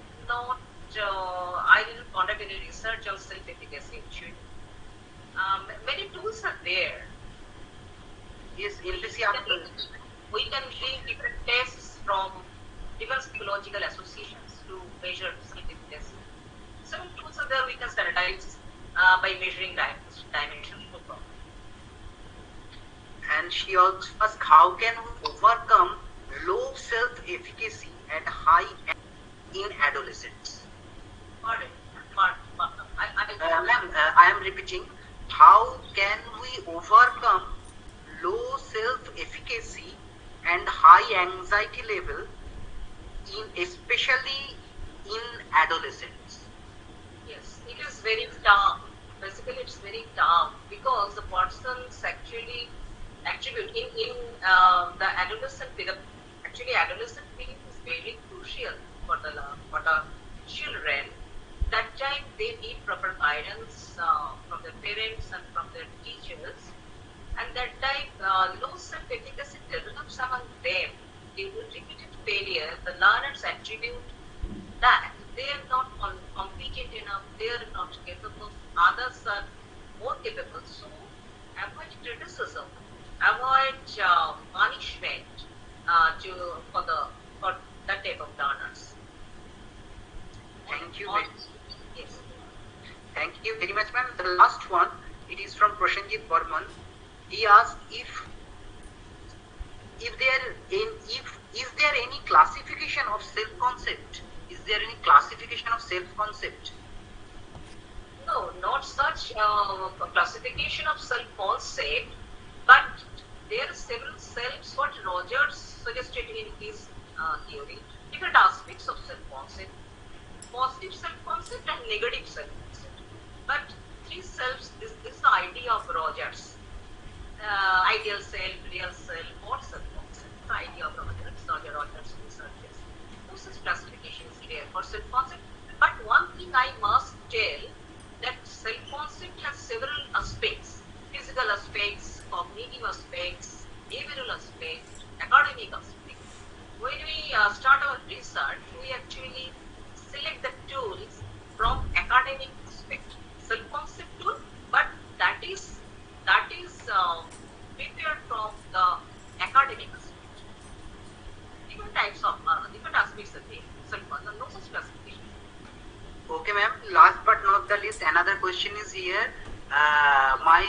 Bobita Pradhan asked, when someone criticizes us, what should we do so that it doesn't affect our self-esteem? In that case, one thing what I understand that self-concept is actually a subjective feeling and a complex mixture of unconscious and conscious different factors like our perceptions and many feelings. Unconscious feelings are there and mixture of some conscious feelings. So when somebody with criticize us, one thing I think in case of my special ones, that our self-concept should be clear to us. What I am actually. Am I ugly or am I beautiful? If I think I am beautiful, that is a wrong self-concept. If I have a clear self-concept about myself, that I am like this, so no criticism will get me. What I say. So from childhood from adolescent period, it's the duty of the teacher and the parent to develop the clear self-concept about you. No, not that. I cannot tell my daughter that you are very beautiful. This is a wrong self. She will develop a wrong self-concept. I stated that we need proper feedback from proper person, appropriate person, not for all. তুমি ভীষণ সুন্দর, খুব ভালো, ওটা আমি accept করি। আমার self concept আমার কাছে খুব ক্লিয়ার হওয়া দরকার, তাহলে পরে কিন্তু কোনো ক্রিটিসিজমে কোনো পার্সন এফেক্টেড হবে না। Thank you very much ma'am. Last কোয়েশ্চেনটা খুবই ভালো লাগলো, কারণ এটার মধ্যে মানে থট প্রভোকিং ইনসাইট অনেকটা পাওয়া গেল। ববিতা প্রধানকে থ্যাংক ইউ এই প্রশ্নটা করার জন্য, and thank you ma'am, thank you very much for this. The relevant question, especially for adolescents, because the adolescent period, they are very conscious about their body image, about their appearance. আমাকে ভালো লাগছে তো, 12 সালের ছোট 15 বছরের ছেলে মেয়েরা, they are very conscious about their self image. That child, they should be given their clear picture about their self concept, about their body image. And if anybody is not so good looking, so his or her mother can or parents can tell her that তুমি effort দাও, do academic achievement, ওটাই better হবে তোমার পক্ষে, তোমার লাইফে তুমি establish হও, that is better, just ignore your appearance. So self concept should be very clear to the person, তাহলে পরে no criticism will affect the person at all. That is ma'am. Yes ma'am, actually your talk was so much enriching in multiple levels. Firstly for the condition that is going on, and even if we put that aside, how you elaborated on the real situation, the social media age era that we are going through, how you have elaborated on very dangerous for the young people. Yes, the self concept coming under a false self concept because of the influence of social media. It was so relevant to talk, ma'am. We all got very much enriched. Thank you very much. We hope to do this kind of collaboration with you in future again. Now we will move on to our next session with your permission. Definitely. Thank you, Conor. Thank you very much. Thank you, ma'am. Okay. Next, to move on to our next session, I will like to call forward another senior faculty of our college, Dr. Rituparna Boshak Dasgupta Madam, to introduce our next speaker. Madam, over to you.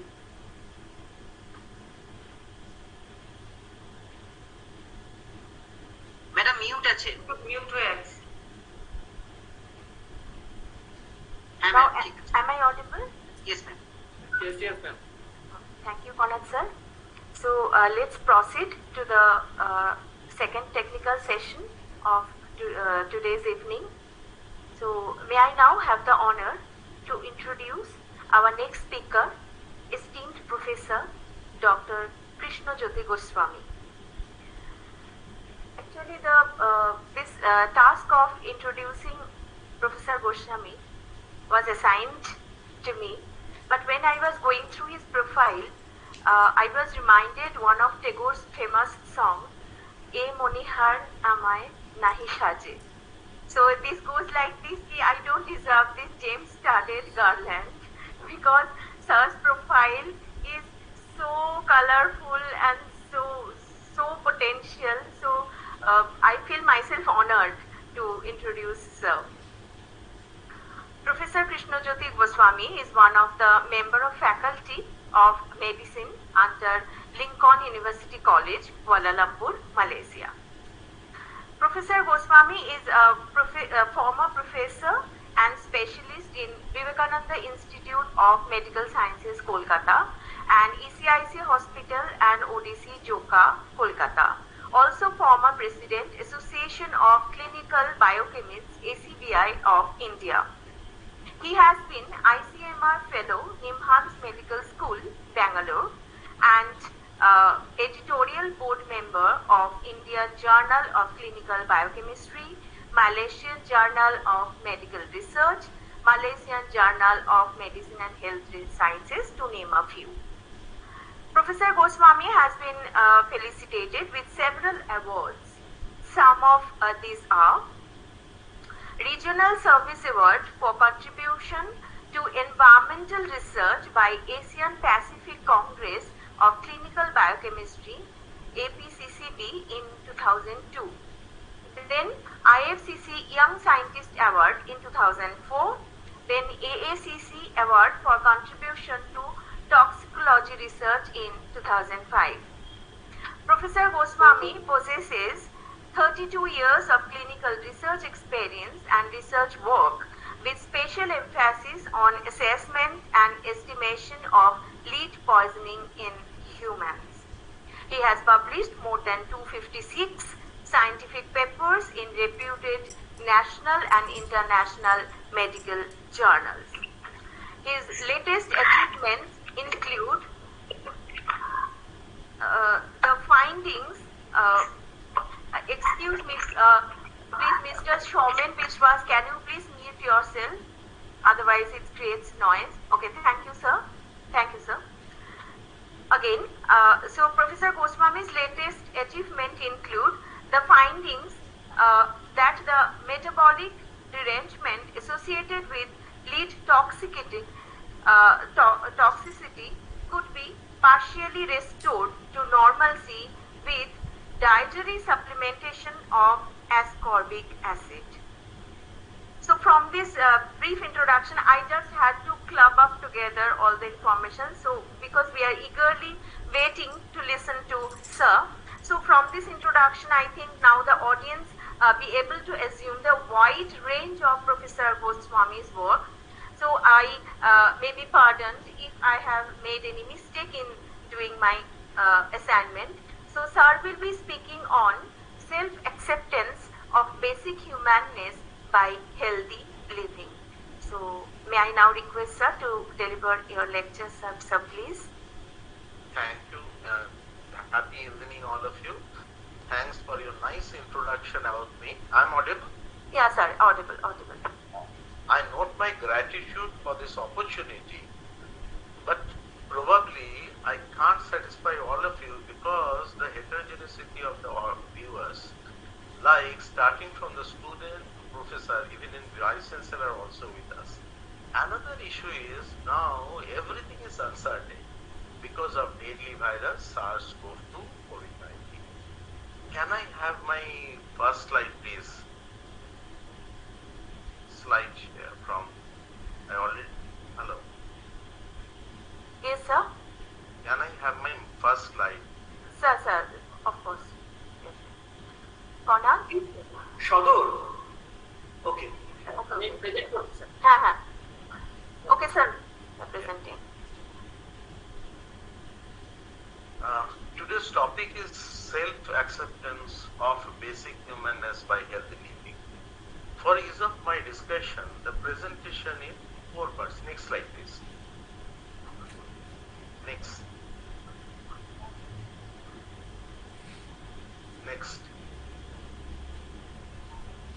Yes.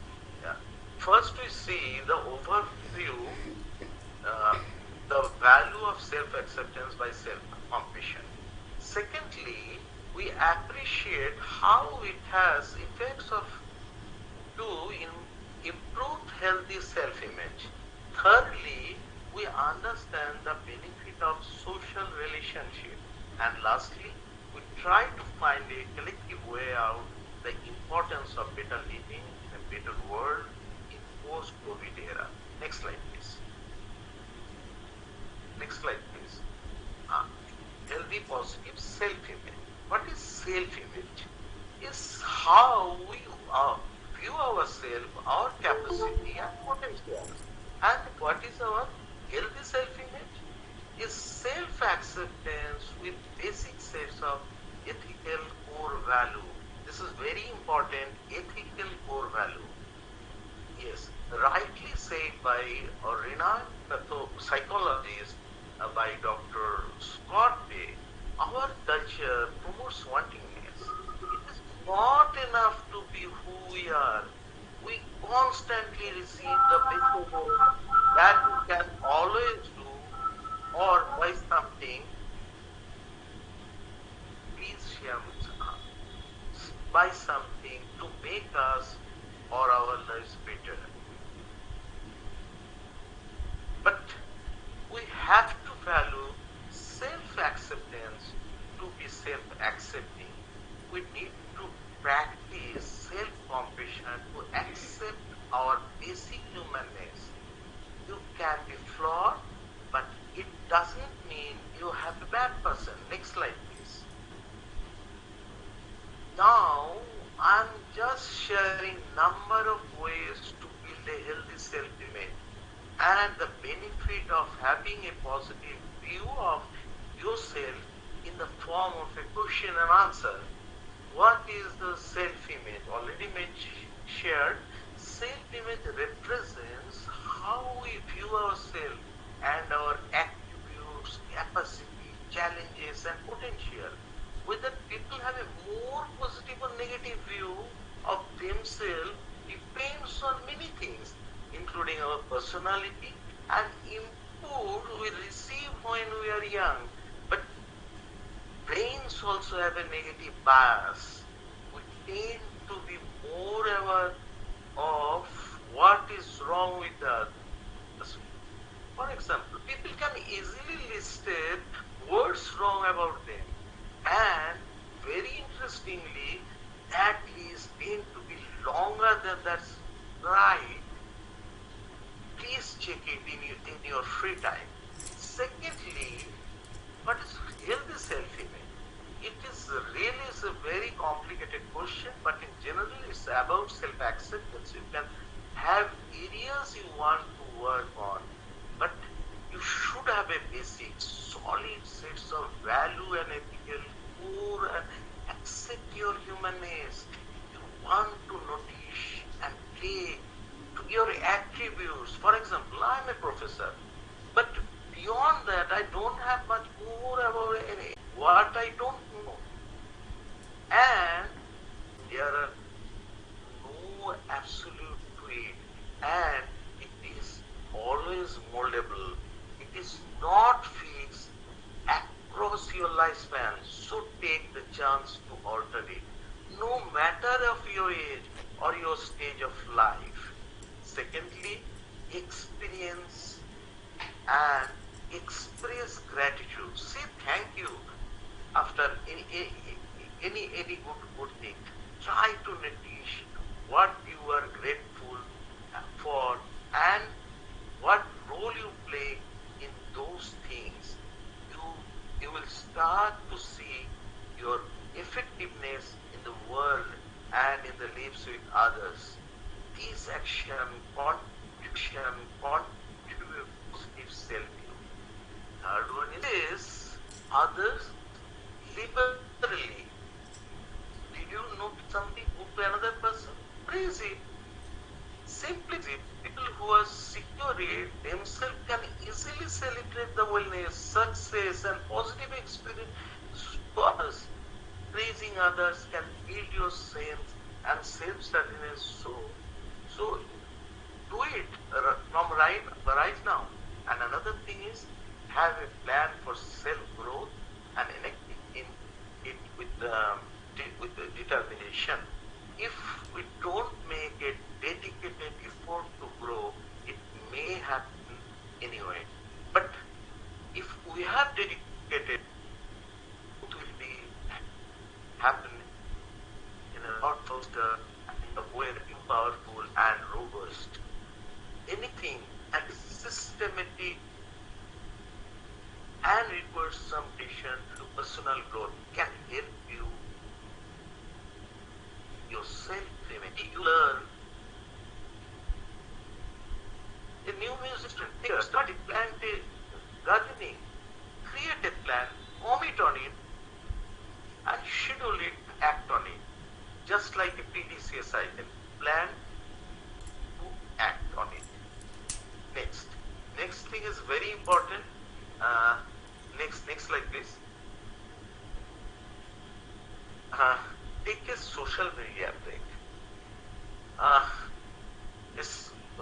tough, but sometimes it's required.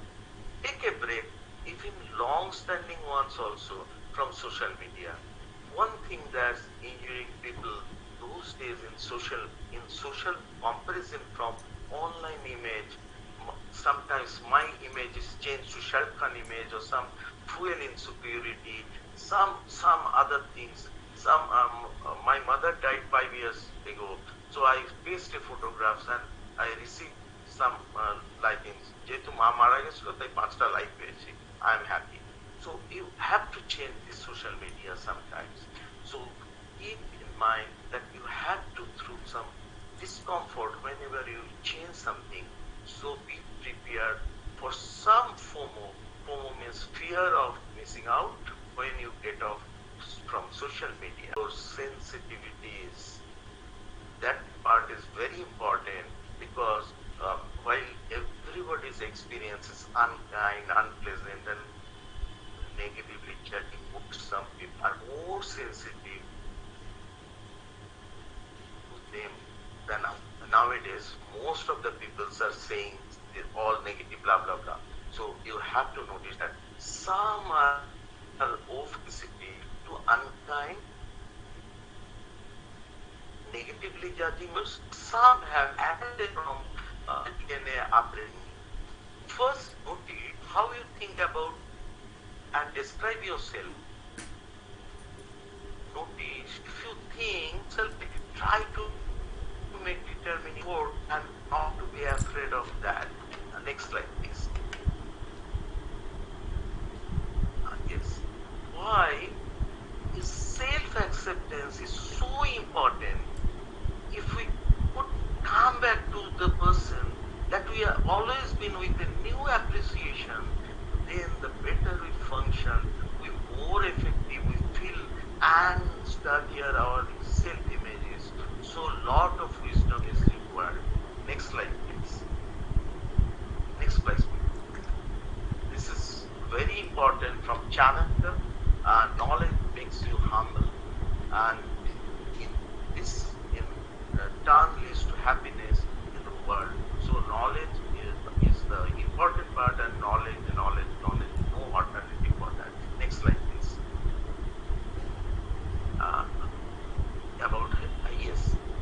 It's just for fun.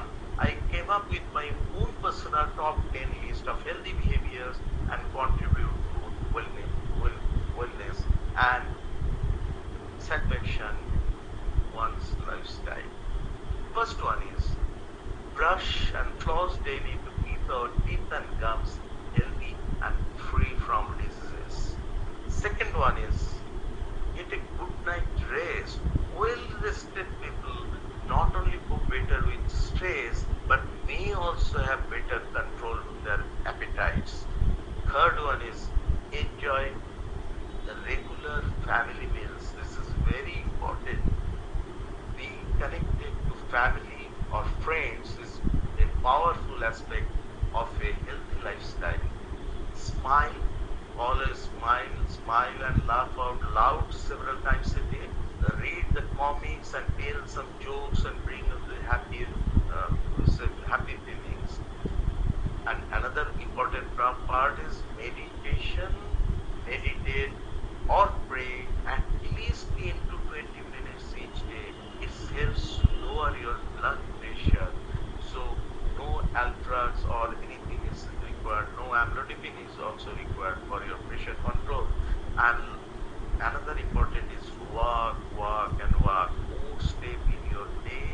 Physical activity can help diffuse stress, burn calories, and boost self-esteem. And stand up straight. Your posture is very important part. You have to stand up always straight. Try yoga. Just Professor Guha says last 3-4 slides regarding yoga. Yoga is another important part. It possesses this strength, flexibility, and improves our balance also here. And another important part is very important. In India, so many protein malnutrition groups are there. So power up of protein. Enjoy small portion of nut, low-fat dairy products, beans, eat whole meat, or fish also. Last but not least, have a positive attitude. Positive attitude is required. It's all about you.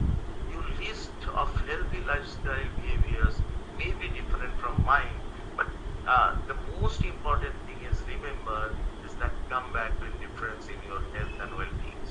Take charge of your life and be mindful of small behavior changes that make your lifestyle is healthier and one. Regarding healthy lifestyle, women score slightly better than the men. Next slide, please.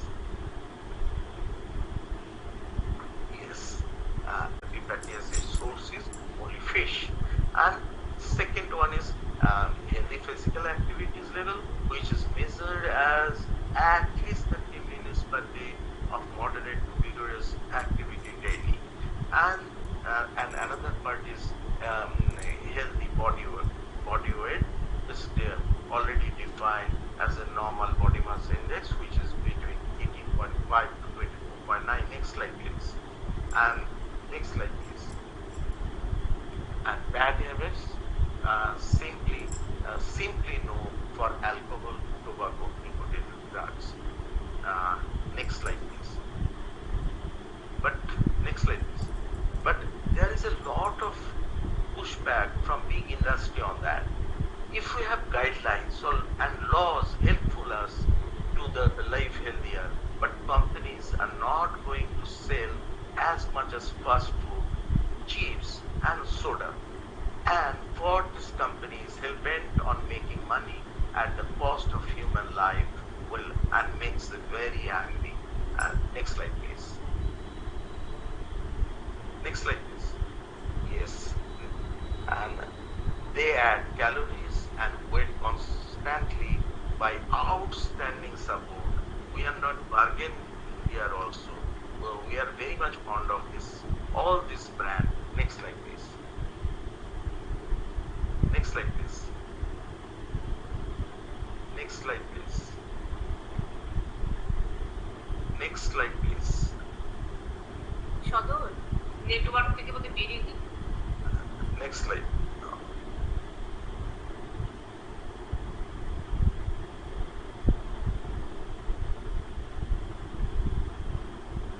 Next slide, please. Yes.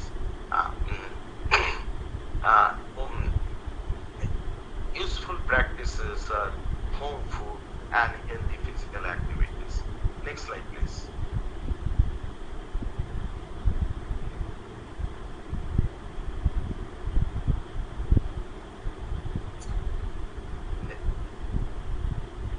Yes.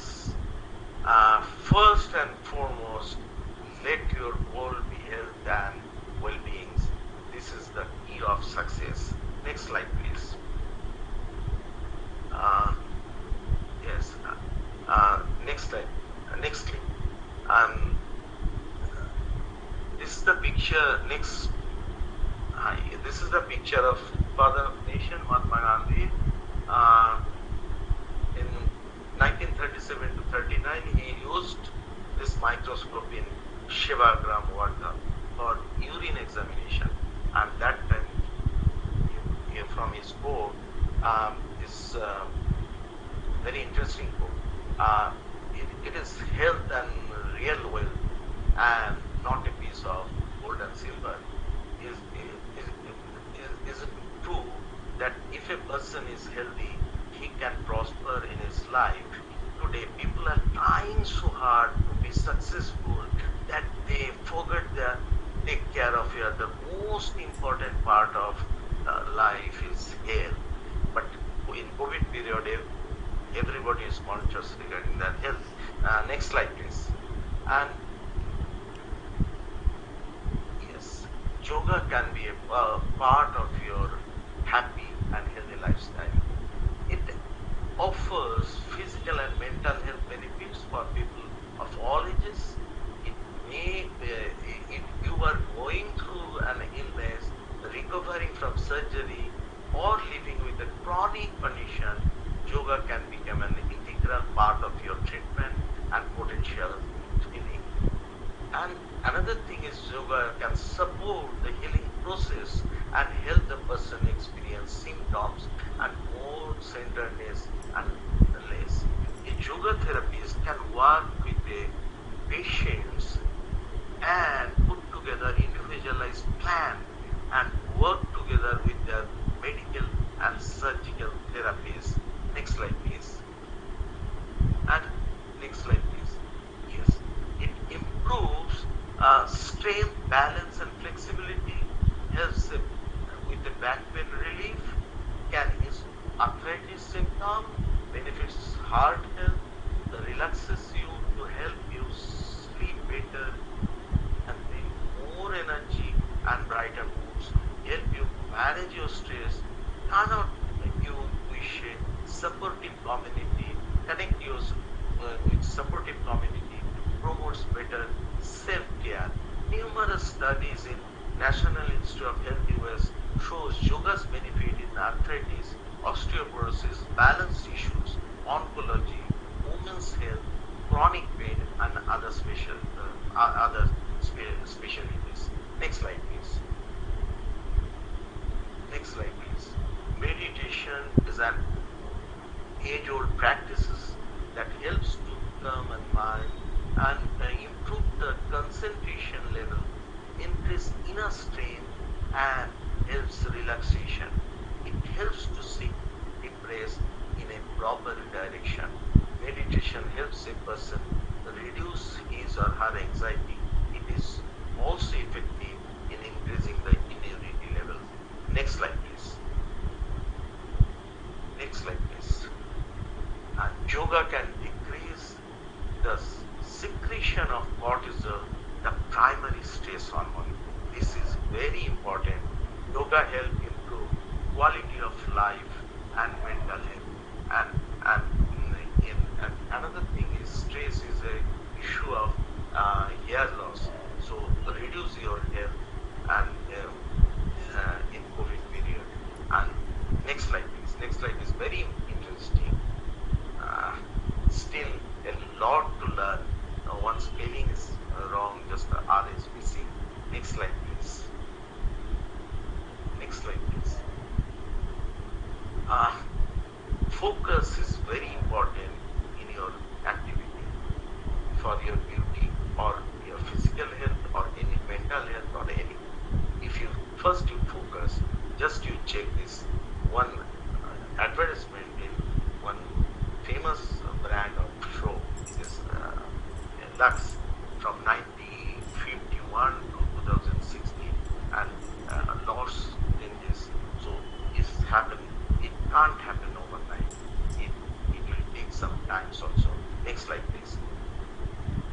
As per WHO's recommendation, health is a state of complete physical, mental, and social well-being, and not merely the absence of disease.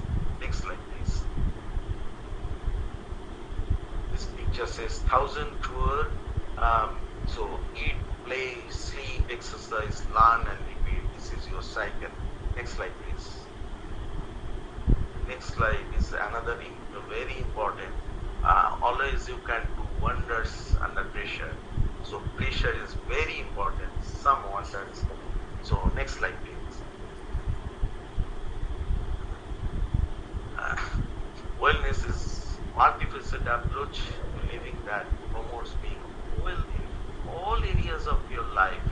It is more than just the absence of a disease or illness. Being well requires active engagement, making the calories that support wellness. Next slide, please. Yes. The only side effect of this practice is quality of life. The next slide is very important for today's program. These two our mentors. That's why I'm connected with all of you. I'm very much thankful to Vice-Chancellor and my dear is Dr. Kalyan Khan. And thanks for this Next slide, please.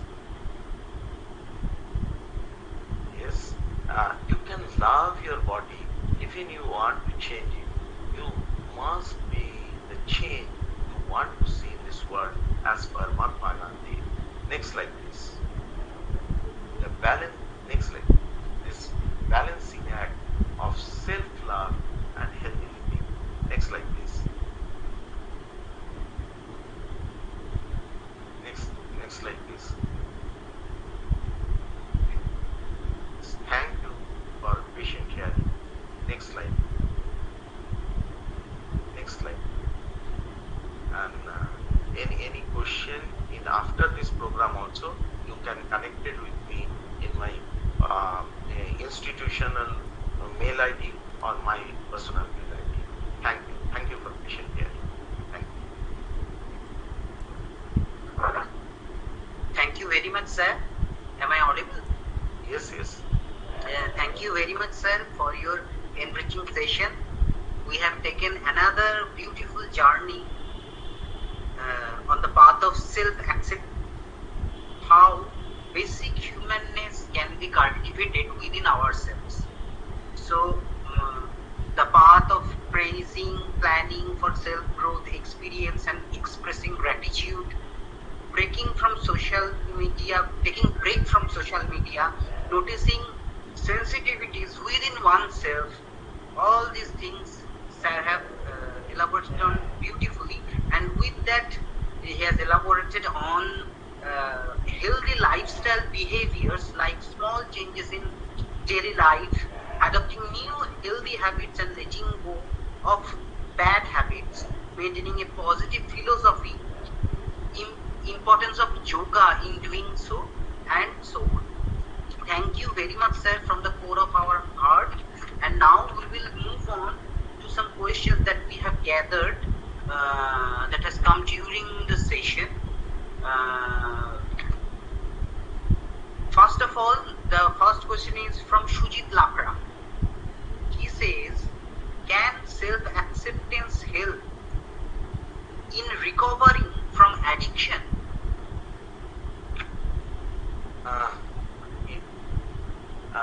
Yes. Self-acceptance can change. If you accept something, if your mindset is something, mindset accept addiction, you change the addiction because of FOMO. Sometimes when we are addicted for in social media or drug or whatever it may be, if my mindset or any patient's mindset, if you are determined we have to change this, then it can be possible. First, from your core of your heart, this determination is important. Then you can change everything. That's why so many addiction and de-addiction treatment is going on. So, next. Thank you, sir. Next question is from Bobby Shingo. She asked, how can we grow positivity in us when we are surrounded by too many negative people? Simple, those who are negative, just rightly said Swami Vivekananda, always plus, always positive, be positive. So if you think positive, if you stay with negative person, then your mindset will be negative. You find out who are the positive, or you change the negative person is a positive. Focus. You have to focus. This three things is required in management CAT: credibility, accountability, and transparency. If you have these three things, then you must be positive. If you face in your mirror, you have to find out your determination in positive approach. You should be positive. Even in negative COVID period, so many positive issues are coming. Just this platform, this teaching platform, transfer to this digital platform is a fantastic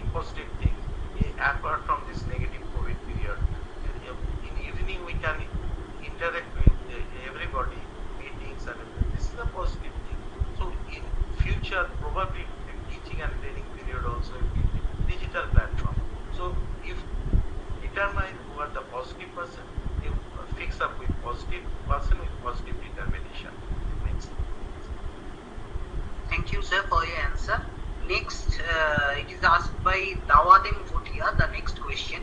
She asked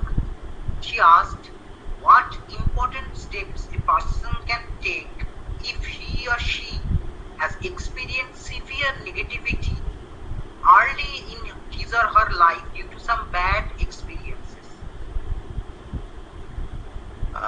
Yes.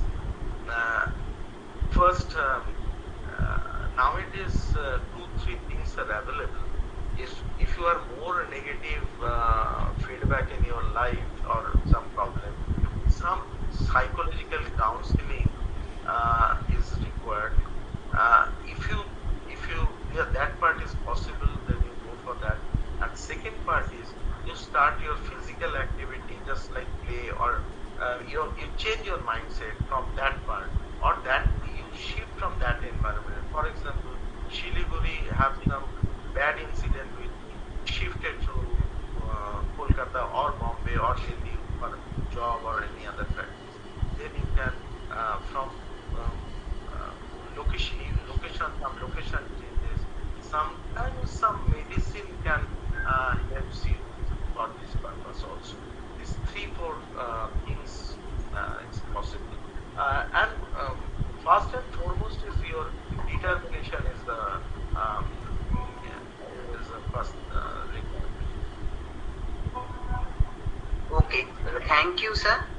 Hopefully Dawa has found her answer in your elaborate explanation.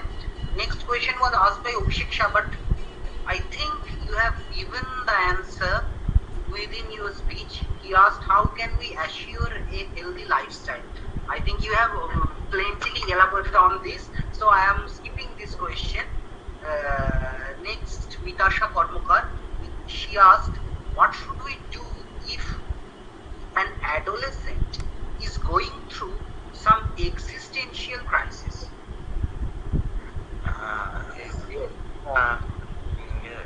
It's a really tough job in adolescence.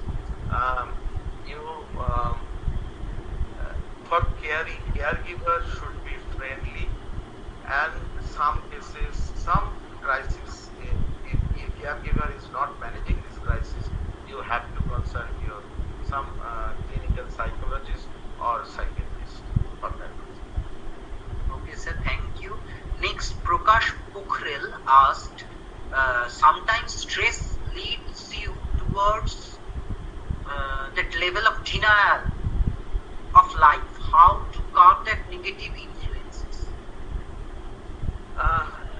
Stress, first treatment regarding treatment part, you have to manage your treatment of stress.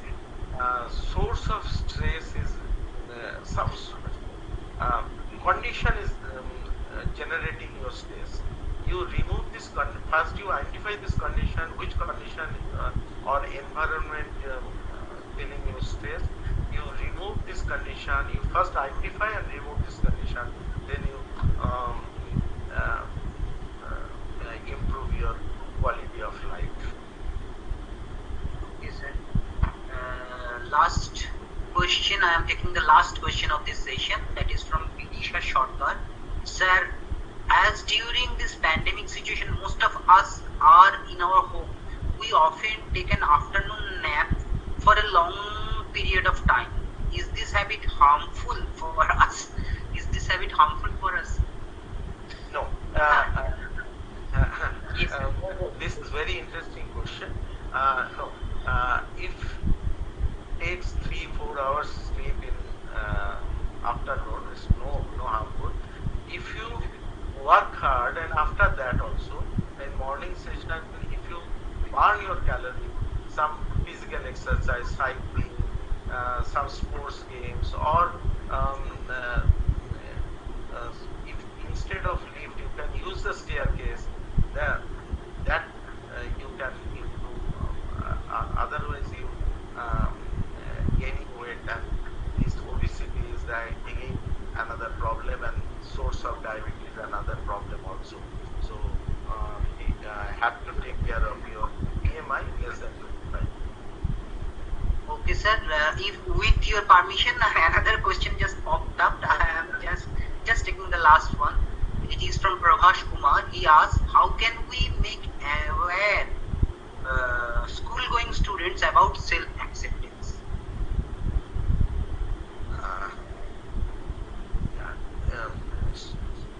This is very tough because they don't have any idea what is right and what is wrong, and they are doing some wrong thing. Then you day by day you have to correct. This is your wrong. This is not good. This is right. Not your perspective. In your childhood perspective. Sometimes you are in school playground. You have to play, and you have some problem with your health and others. So you can't stop the playing, playful of your child or school-going child or like that. But you have to say during playing, you have to look up, take care of your space, your hand, legs, and your face and other things. You can step by step, you can guide him, and day by day he can manage himself, and is a growing parent. Thank you, sir. Thank you very much for patiently answering all the queries of our audience. And thank you again from the core of our heart for this wonderful enlightening session. And hopefully all the students, all the research scholars, all the faculty of different institutions who are present here have gained much in-depth knowledge about the topic. Now we will move on to formally ending this session. So with your permission, sir, I am calling on Sadar Shaikh sir for delivering the vote of thanks. Sadar sir? Yes, am I audible? Yes, sir. Actually, here some problem. There are unavailability some current too, so I cannot open my camera. Okay. So thank you so much, Kona sir. Good evening, everyone. I hope you all have enjoyed both technical session. So now we can come to the end of this program. This is the time to give a formal vote of thanks. I, Sadar Shaikh, on behalf of Siliguri B.Ed College and as a convener of this webinar, am honored to get this opportunity. Firstly, I extend my gratitude to our Honorable Vice-Chancellor, Professor Dr. Soma Bandyopadhyay, West Bengal University of Teachers Training, Educational Planning and Administration, Chief Guest of this webinar, for taking out time from our busy schedule to grace the event. Thank you for inspiring and encouraging us with your words on this special day.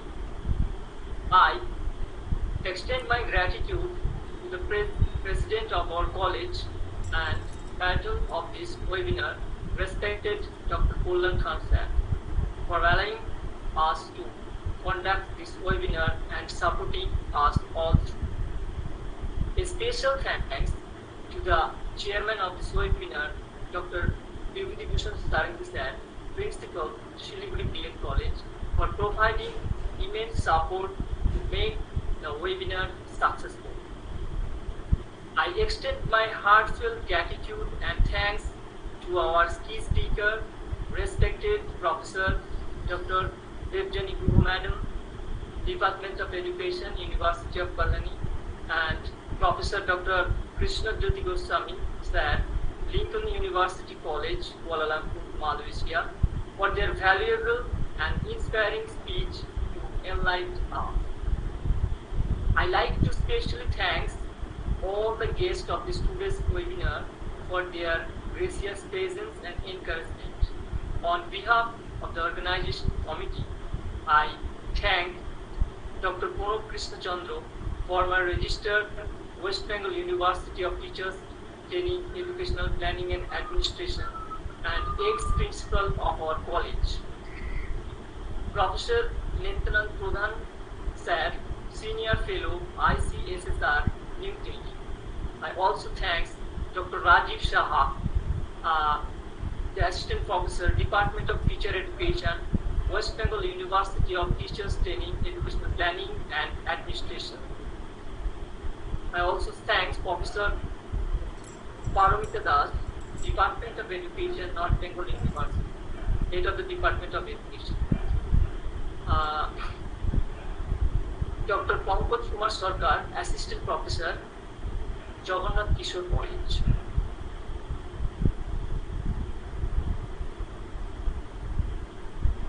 I'm up.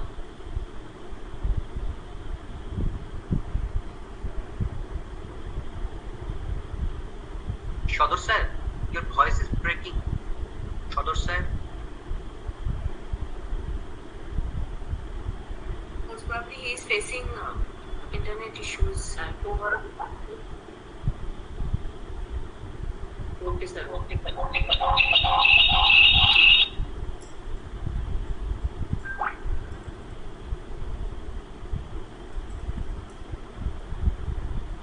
Am I audible? No. Yes, now you are audible. Sir, faculty members এর ওখান থেকে আবার হবে। Okay. Sorry. I must first of all acknowledge Dr. Nita Mitro Chandru, Dr. Rituparna Bosar Das Gupta, Dr. Nitya Gopal Mondal, Sri Konar Datto and Sri Subhashis Kumar sir. Along with a special me and Sourav Das sir to make this international webinar an overall success. I would also like to thank our head clerk, Sri Anindam Banerjee, and cashier Sri Nishant Sen for their support along with all the other non-teaching staff of our college. I am very, very thankful to my co-convenor of this webinar, Sri Sourav Das sir. Without his hard work and planning, this webinar could not have been successful. Last but not the least, I am very thankful to all the participants for their valuable presence and support, which is highly appreciated. Thank you all moving for the same positive response from your side for our future webinars. Be safe, take care. I am concluding the session officially. Once again, thank you all. Thank you all.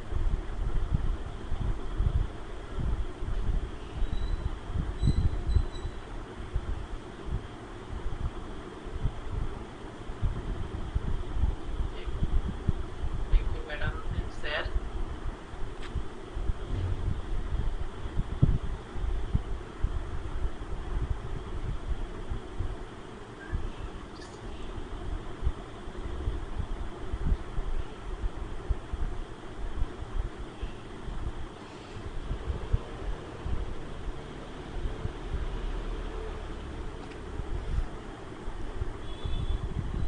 Has this ended?